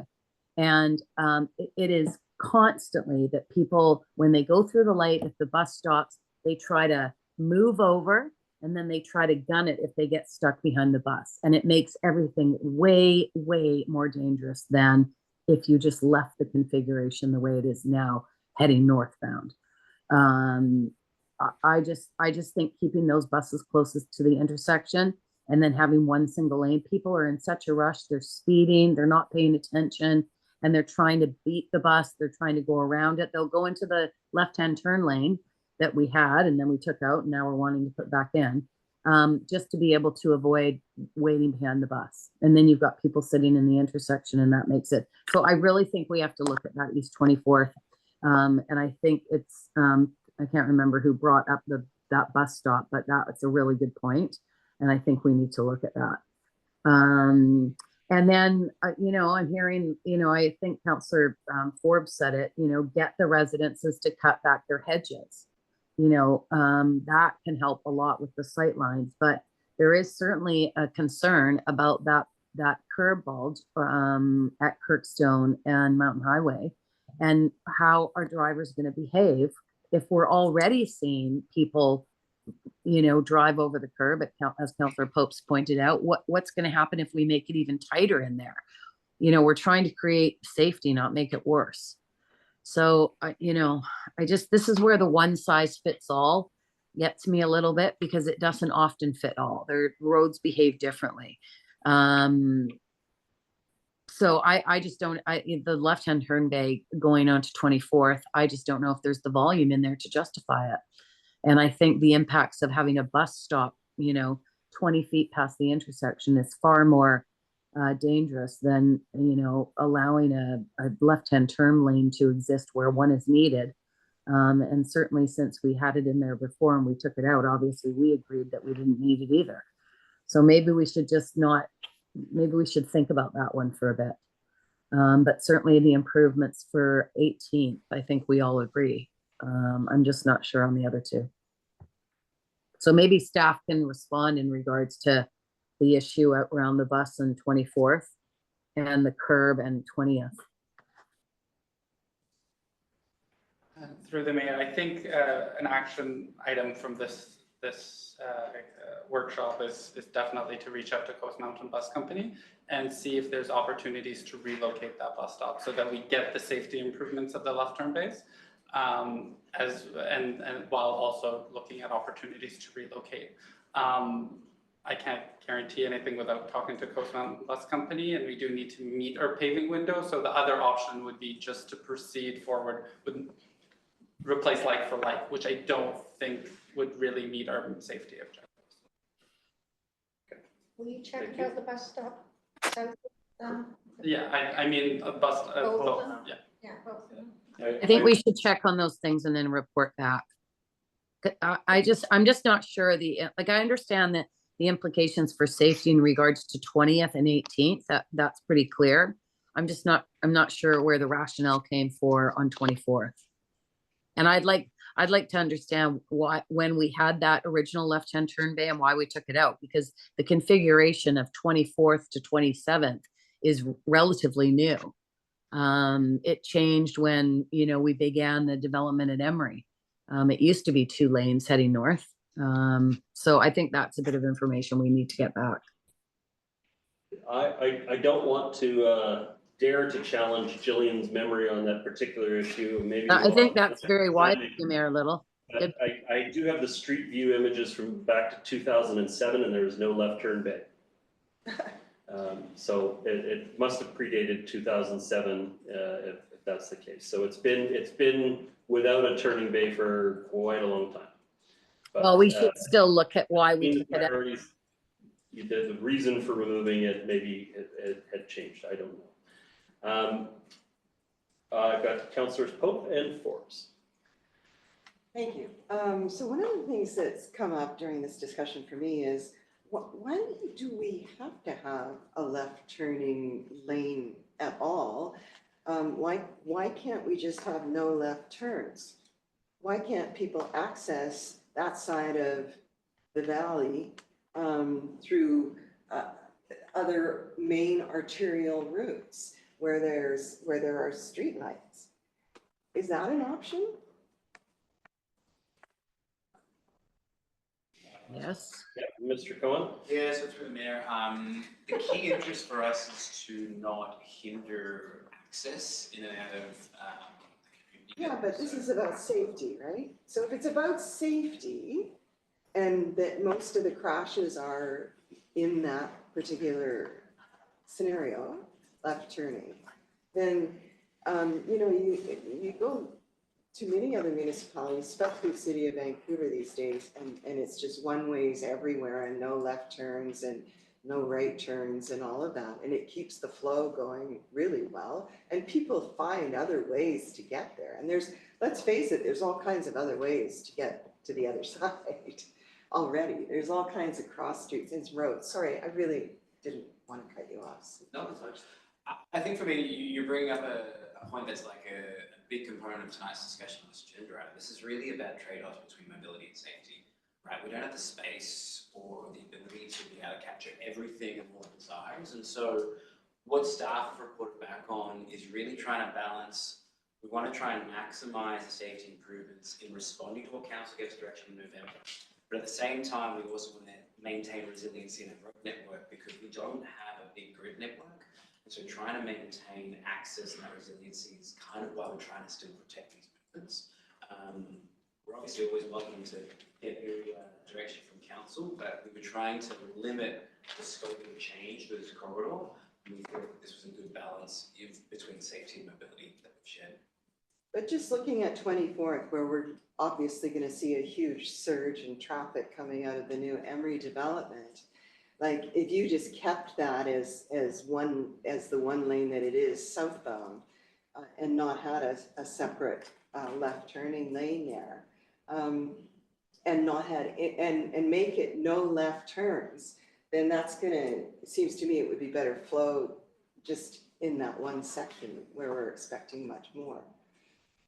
If you're not allowed to turn left, just go to another street. I just wish you'd put it on the table as an option instead of the left turning base. Because the other part of that is when I was walking around there on Saturday, one thing I really noticed was that on the southbound lane, there's already pretty much 2 lanes in most sections going southbound. It's sort of a de facto second lane. It's like sometimes people park there. I don't know. I couldn't find any no parking zones. Nobody should be parking there, but it seems to me. But I couldn't see any signs saying no parking. So we sort of already have 2 lanes southbound on much of it. Mm-hmm. And one of the things that came up from our previous workshop was the discussion about having one of those lanes as a bus lane. And it seems to me that if we're talking about an increase in traffic and we're trying to move people into transit and encourage them to use more, can this possibly be an option that we could make that a bus-only lane that also could potentially be used by cyclists as another piece to solving the problem?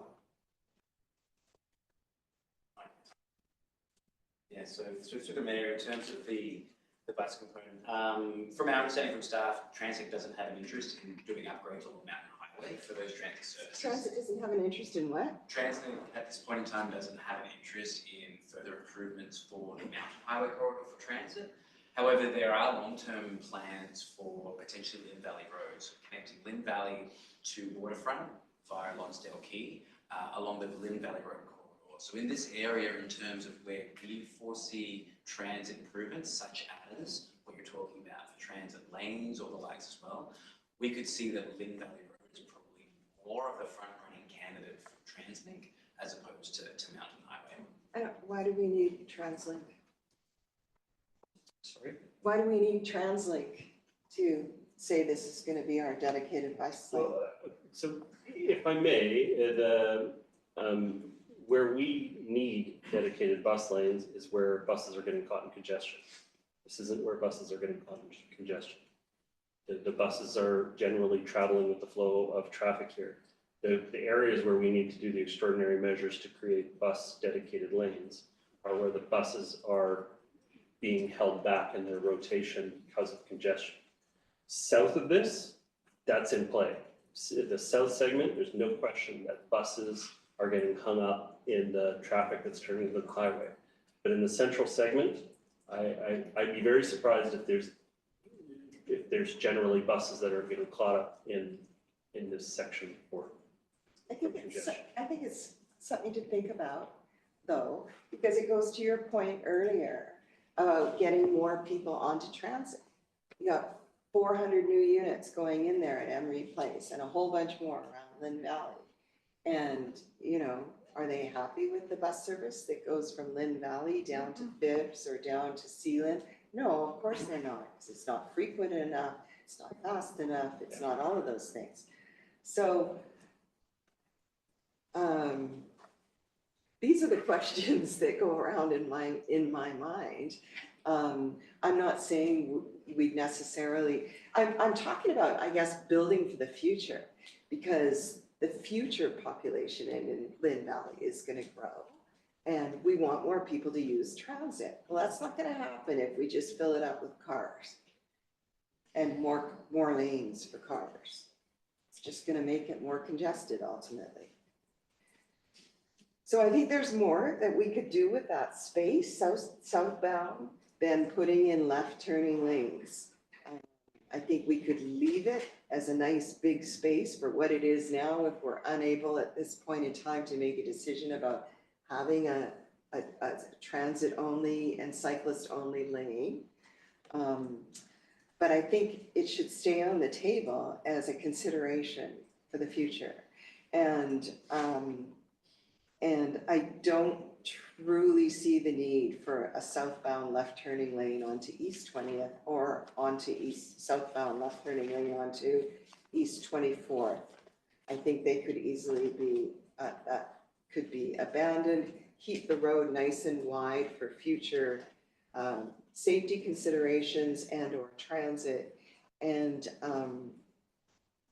I would like to see at Kirkstone, just because the truck came pretty close to me standing on the curb.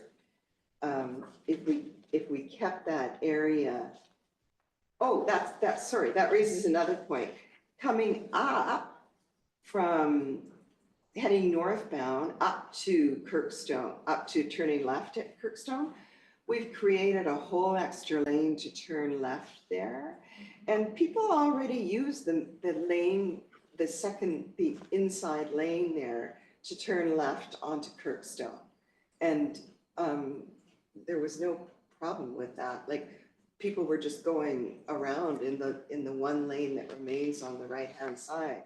So why do we have to have a third lane, which is the left turning lane? Why couldn't we just make one of those two northbound lanes a left turning lane? And then we wouldn't have to squeeze everything over, as Councillor Forbes has pointed out, closer to the westbound side, where there are concerns about pedestrians on that corner. And we could, potentially put a bump out on that southwest corner. So if I understand this correctly, that when you have a left turn bay, it signals to the people in the opposite traffic that those people intend to turn left. If you don't have a left turn bay, you can't tell until the last minute whether the person's going to turn left across your traffic or not. I'm not saying no left turn bay. I'm just saying, why don't we use the existing road that people are already using to turn left and make that the left turn bay road? Maybe I'm not understanding where, so just Okay. on, Like 20th? Should I point it out up here? well, Do I you mean this lane? Yeah. Yes. Yeah, Yeah, so I yeah. think we were, through the mayor, I think we were instructed not to, the problem is if you convert that to a left turn lane, then you've essentially removed one of your travel lanes. Because on the far side, then you're going from 2 lanes, 1 lane to 2 lanes. So we've essentially, the direction we received was not to impact those travel lanes. And I would, I'm like, not I'm just. sure that I'm not sure that that's actually the direction we want. I'm not sure that was necessarily one of the key takeaways. I don't from the want to discussion. lose the second lane until up at 24th, if You we don't- can avoid it. You don't lose it, you just enable people to turn left. No, but then you run into the other problem that you don't know whether they're turning left or not. What did you say, 25 to 30 to 50%? No, I reduction heard in that very crashes? clearly, so I'm suggesting that it be a left turn bay, that it come up 2 lanes. No, I get what you're saying. I think everyone's getting what But you're I'm saying that the northbound traffic would have to move to the right lane. And so, Yeah, you come up, 2 instead through of would become this, 1 through. you'd have just this coming up and become a turning bay there. These guys just keep going on this 1 lane, and then they can go back to their 2 lanes up there if they want. That's the way it is right now, traveling north. Yes, that's the way it is right now. If you're in your Except that making- you don't actually get the benefit of the protection of the turn lane. Yeah, so I am just looking at the crash history. I just do want to mention that side impact, which are the most fatal and injury prone collisions, are the most prevalent collision at this intersection. So if going back to fundamentals that this is a safety project, I would recommend it. If the advice is to keep the status quo, we can certainly do that and pave and replace like for like. So I'm not saying keep the status quo. I'm saying turn that middle, what is proposed as a middle lane, into a left turning bay lane. That's what I'm saying. The mayor's saying that he's afraid that'll impede traffic flow. I don't think so, because it doesn't impede it now. And also you're gonna have the 2 lanes coming out of it. Mr. Pons. Through the mayor, I understand we come from councillor vote.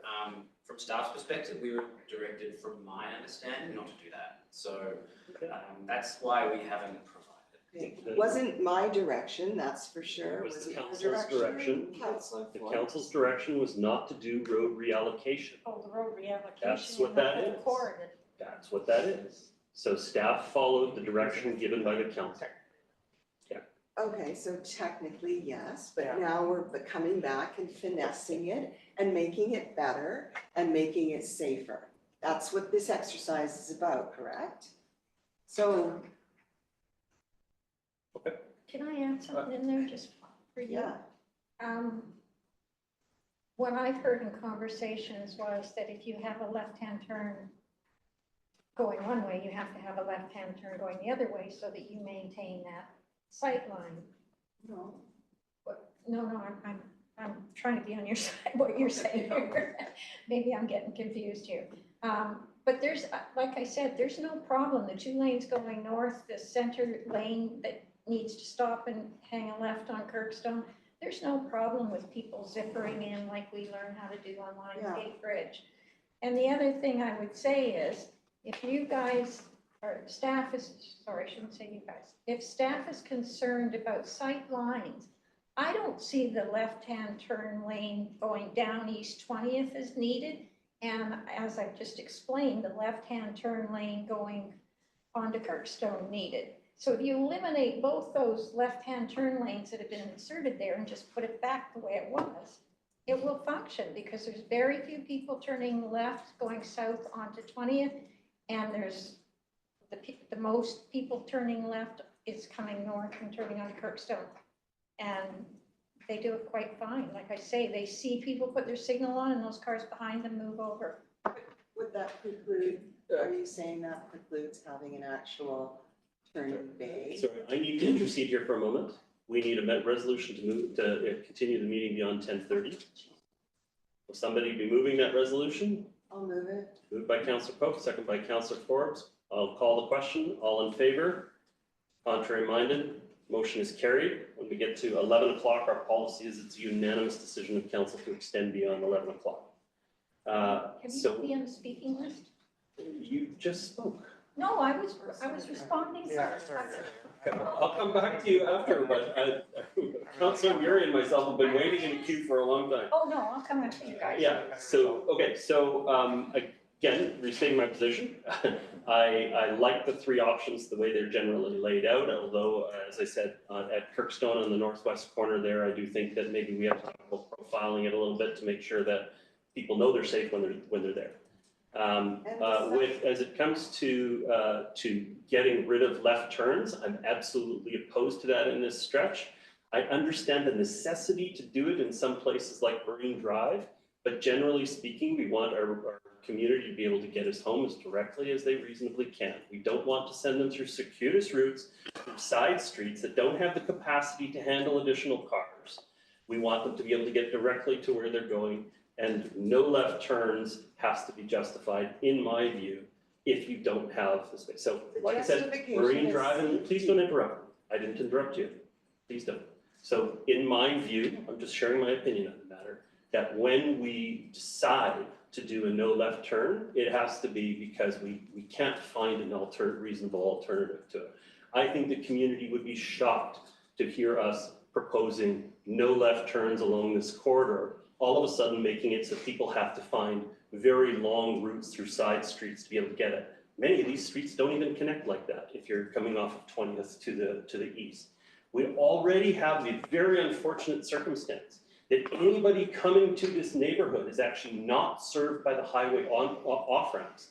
And so what happens is, instead of them being able to have a nice efficient exit and be able to go up Mountain Highway off the highway westbound, or sorry, eastbound, they now have to get off in Lynn Valley and already do the rat run and circuitous route down Councillor Forbes' street, down Kirkstone to be able to get back to their place, rather than the efficient potential off-ramp heading northbound on Mountain Highway. All of these people here are already being forced to a longer route. I do not want us to be trying to intentionally give them additional longer routes, so that won't have my support. When it comes to the opposing left turn lanes, I think that while not all of them seem absolutely necessary, if you have the space, it sounds like our transportation expert has said very unequivocally that it is much safer than just having them not there, because it helps you sort the traffic out and helps people predict where the danger is going to come from. And so I'm supportive of these three options. Next speaker I have is Councillor. Can I just finish up? I can come back to you after I finish, but Councillor Murray's next, then Councillor Forbes, then yourself. Councillor Murray, your comments. Well, I agree with your comments, Mayor Little, and I think the other part of this whole exercise is we may ultimately indeed reverse the lanes. So we have 2 lanes heading south and 1 heading north, which will change all of this. Because I just think the way this road operates and the comments from the community in the past and in the recent past has been the questioning of why do we have 2 lanes going northbound? So, you know, we can put lines in and take them out and put them in. You know, Mountain Highway and the perspective that Mayor Little has on, you know, this major reroute when the highway interchange was put in, and the restriction on no left turn up Mountain Highway for people that live in, you know, West Lynn and Arbor Lynn and Lower Lynn, was, you know, we argued that as a council, and it was very frustrating, and it was frustrating for the residents too. And those were made on best practices and industry standards and engineering, you know, recommendations. So, you know, I also always go back to the Fern Street, you know, on-ramp, off-ramp, off Keith Road. that must have opened and closed 3 times over its existence. So, you know, none of these things are foolproof. They're always subject to change. And with the behavior of people, you can't engineer behavior, in my opinion, anymore. You know, sometimes it works and sometimes it doesn't. So I think in the, you know, the name of safety, we can make some of these changes. I am still concerned about that bus stop, and we're going to have to watch and see what happens on this curb. I note that on Delbrook, we put, and on Arbor Lynn, we did some testing with delineators on curb bulges to watch to see what the road and the behavior of the drivers would do. So is that something that we're going to do on this project, Mr. Cohen? I mean, you can pave and put the delineators in on the curb bulges to see, and then put the cement curb bulges in later. Can you not? Yeah, through the mayor. Through the mayor, Councillor Miri, putting the concrete curb in is actually pretty important for road rehabilitation. So we've got our designs in terms of design vehicle requirements and the likes as well. I'm hearing from a number of members of council in terms of that concern of a southbound right turn. So we can explore the profile. We can even explore whether it's something more physical like a bollard to try and keep that separation between trucks and say pedestrians. But unfortunately at this particular location, because it's tied in with a road rehabilitation, it's pretty important that the actual concrete outskirt basically of the drop ramp is really important to put in place.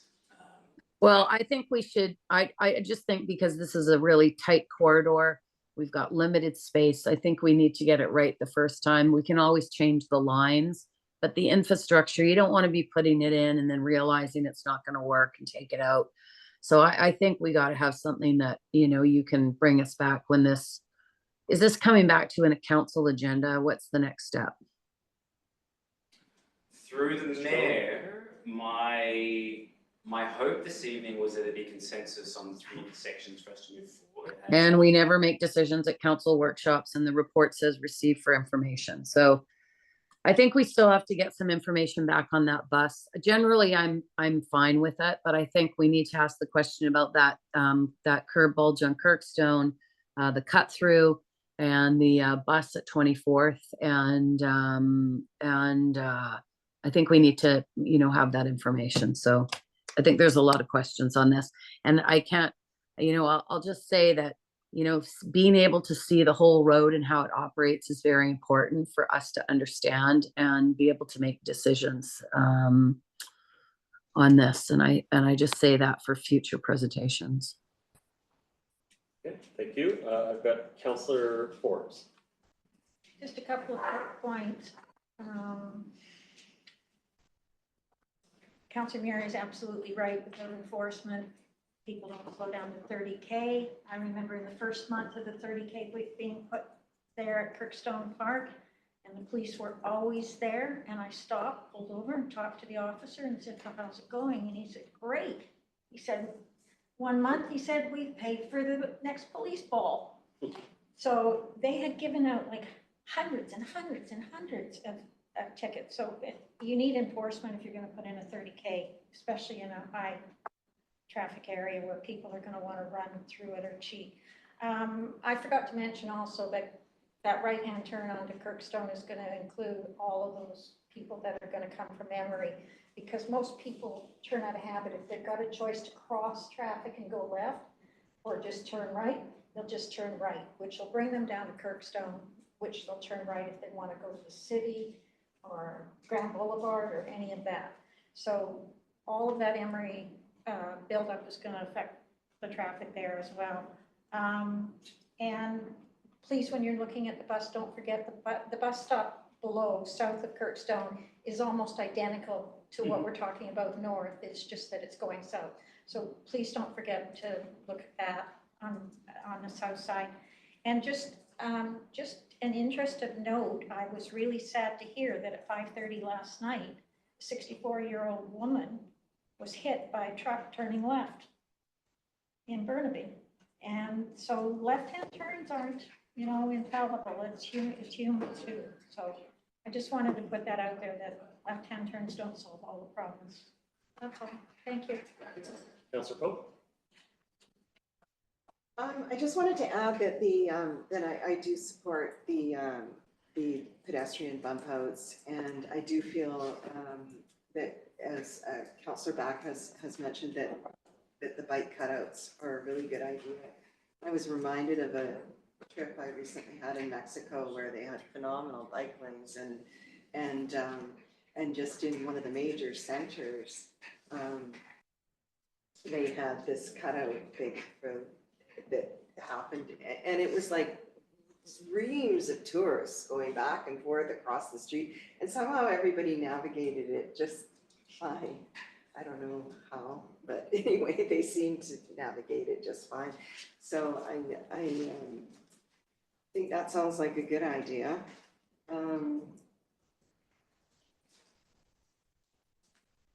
I was wondering one thing that I've never gotten an answer to, which is about the funding. So is there some sort of funding from transit on this? Is there? Just one moment. I don't believe, through the mayor, I don't believe there is funding for TransLink for this.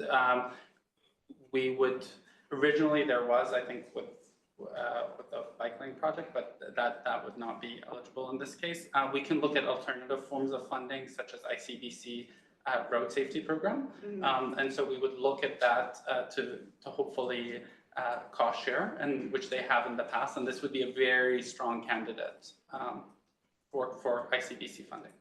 Mr. Cohen has additional comments? Yeah, just to add what Ehab has shared, this project's already part of the capital plan. So your pre-approval of the capital plan a few months ago included this project.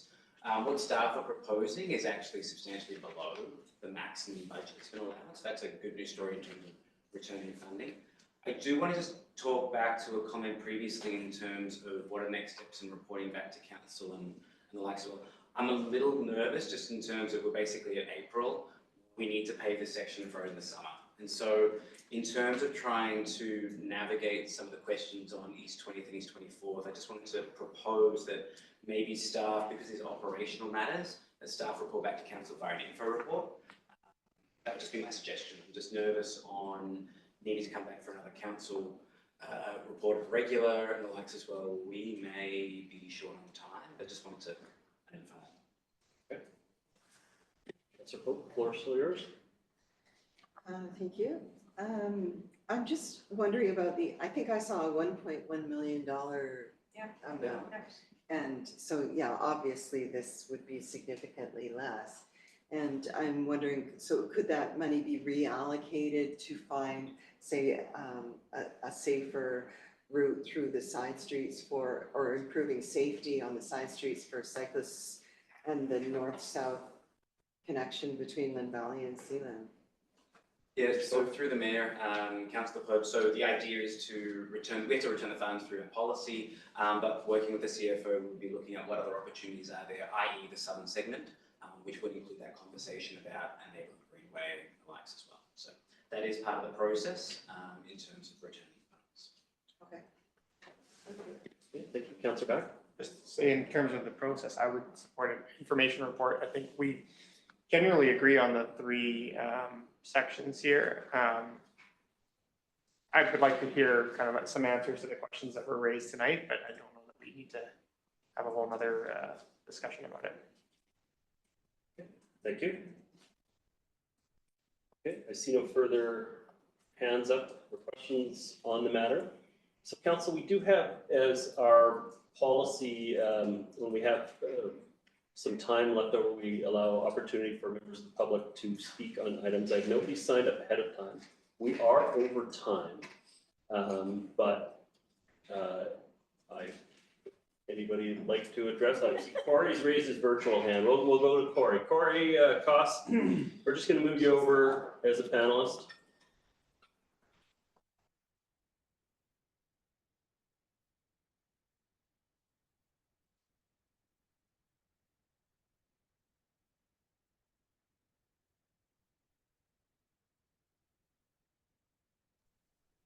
Hi, Corey, can you hear me? Yes, I can hear you. Yeah. Mute again. There we Okay, go. Now I can hear you. Yeah. okay, later. Okay, yeah, starting right from the beginning, the 2 to 3% are still used by bikes. That could be explained perhaps because, well, they're not very safe. There's a lot of air pollution. And of course, we had the pandemic, which might have dampened that mode of transportation as well. And don't forget the aging population. And we have a wealthy community that likes to drive their cars. So that's one good reason. Now, on page 17, there was a strategy proposed for this evening, and that's consideration for all these things on the basis of return on investments. But I didn't see any discussion of that. And I think that's a very important aspect.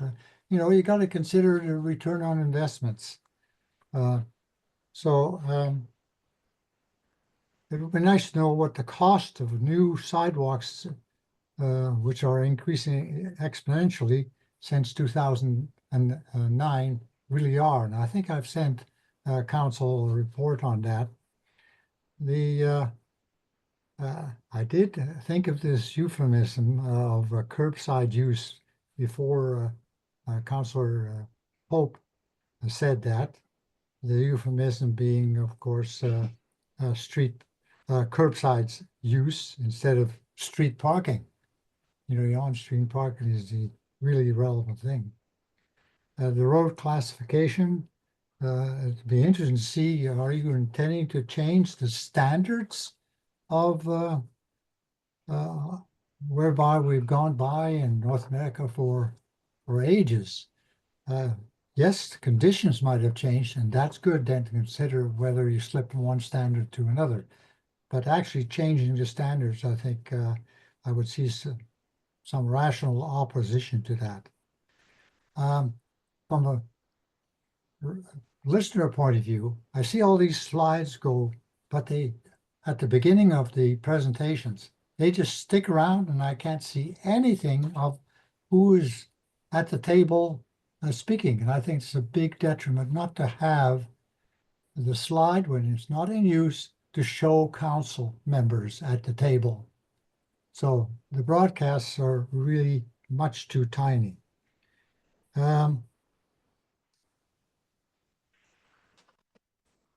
Yeah, staff did say we might need a council direction without Sorry. prior public consultation.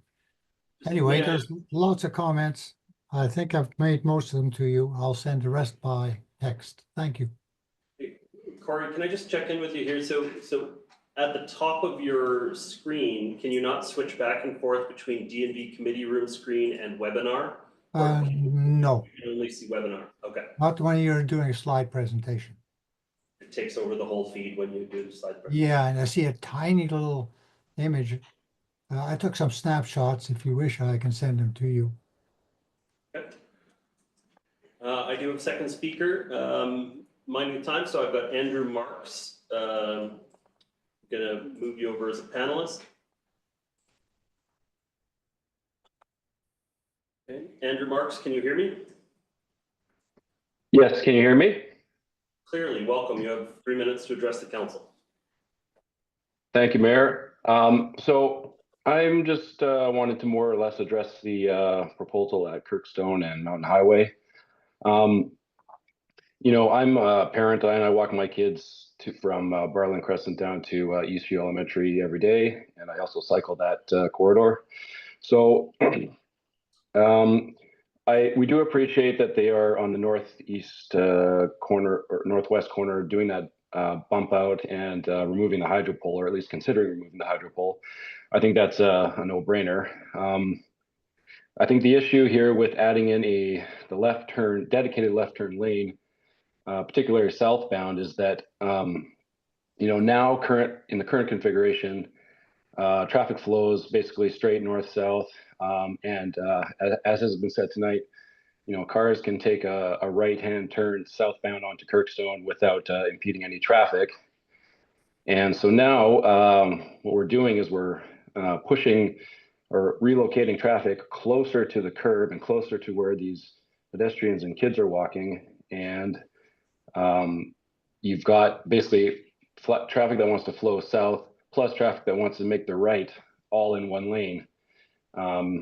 And so any traffic that's turning right onto Kirkstone is going to be kind of pressed to make that right so as to not impede any north-south traffic.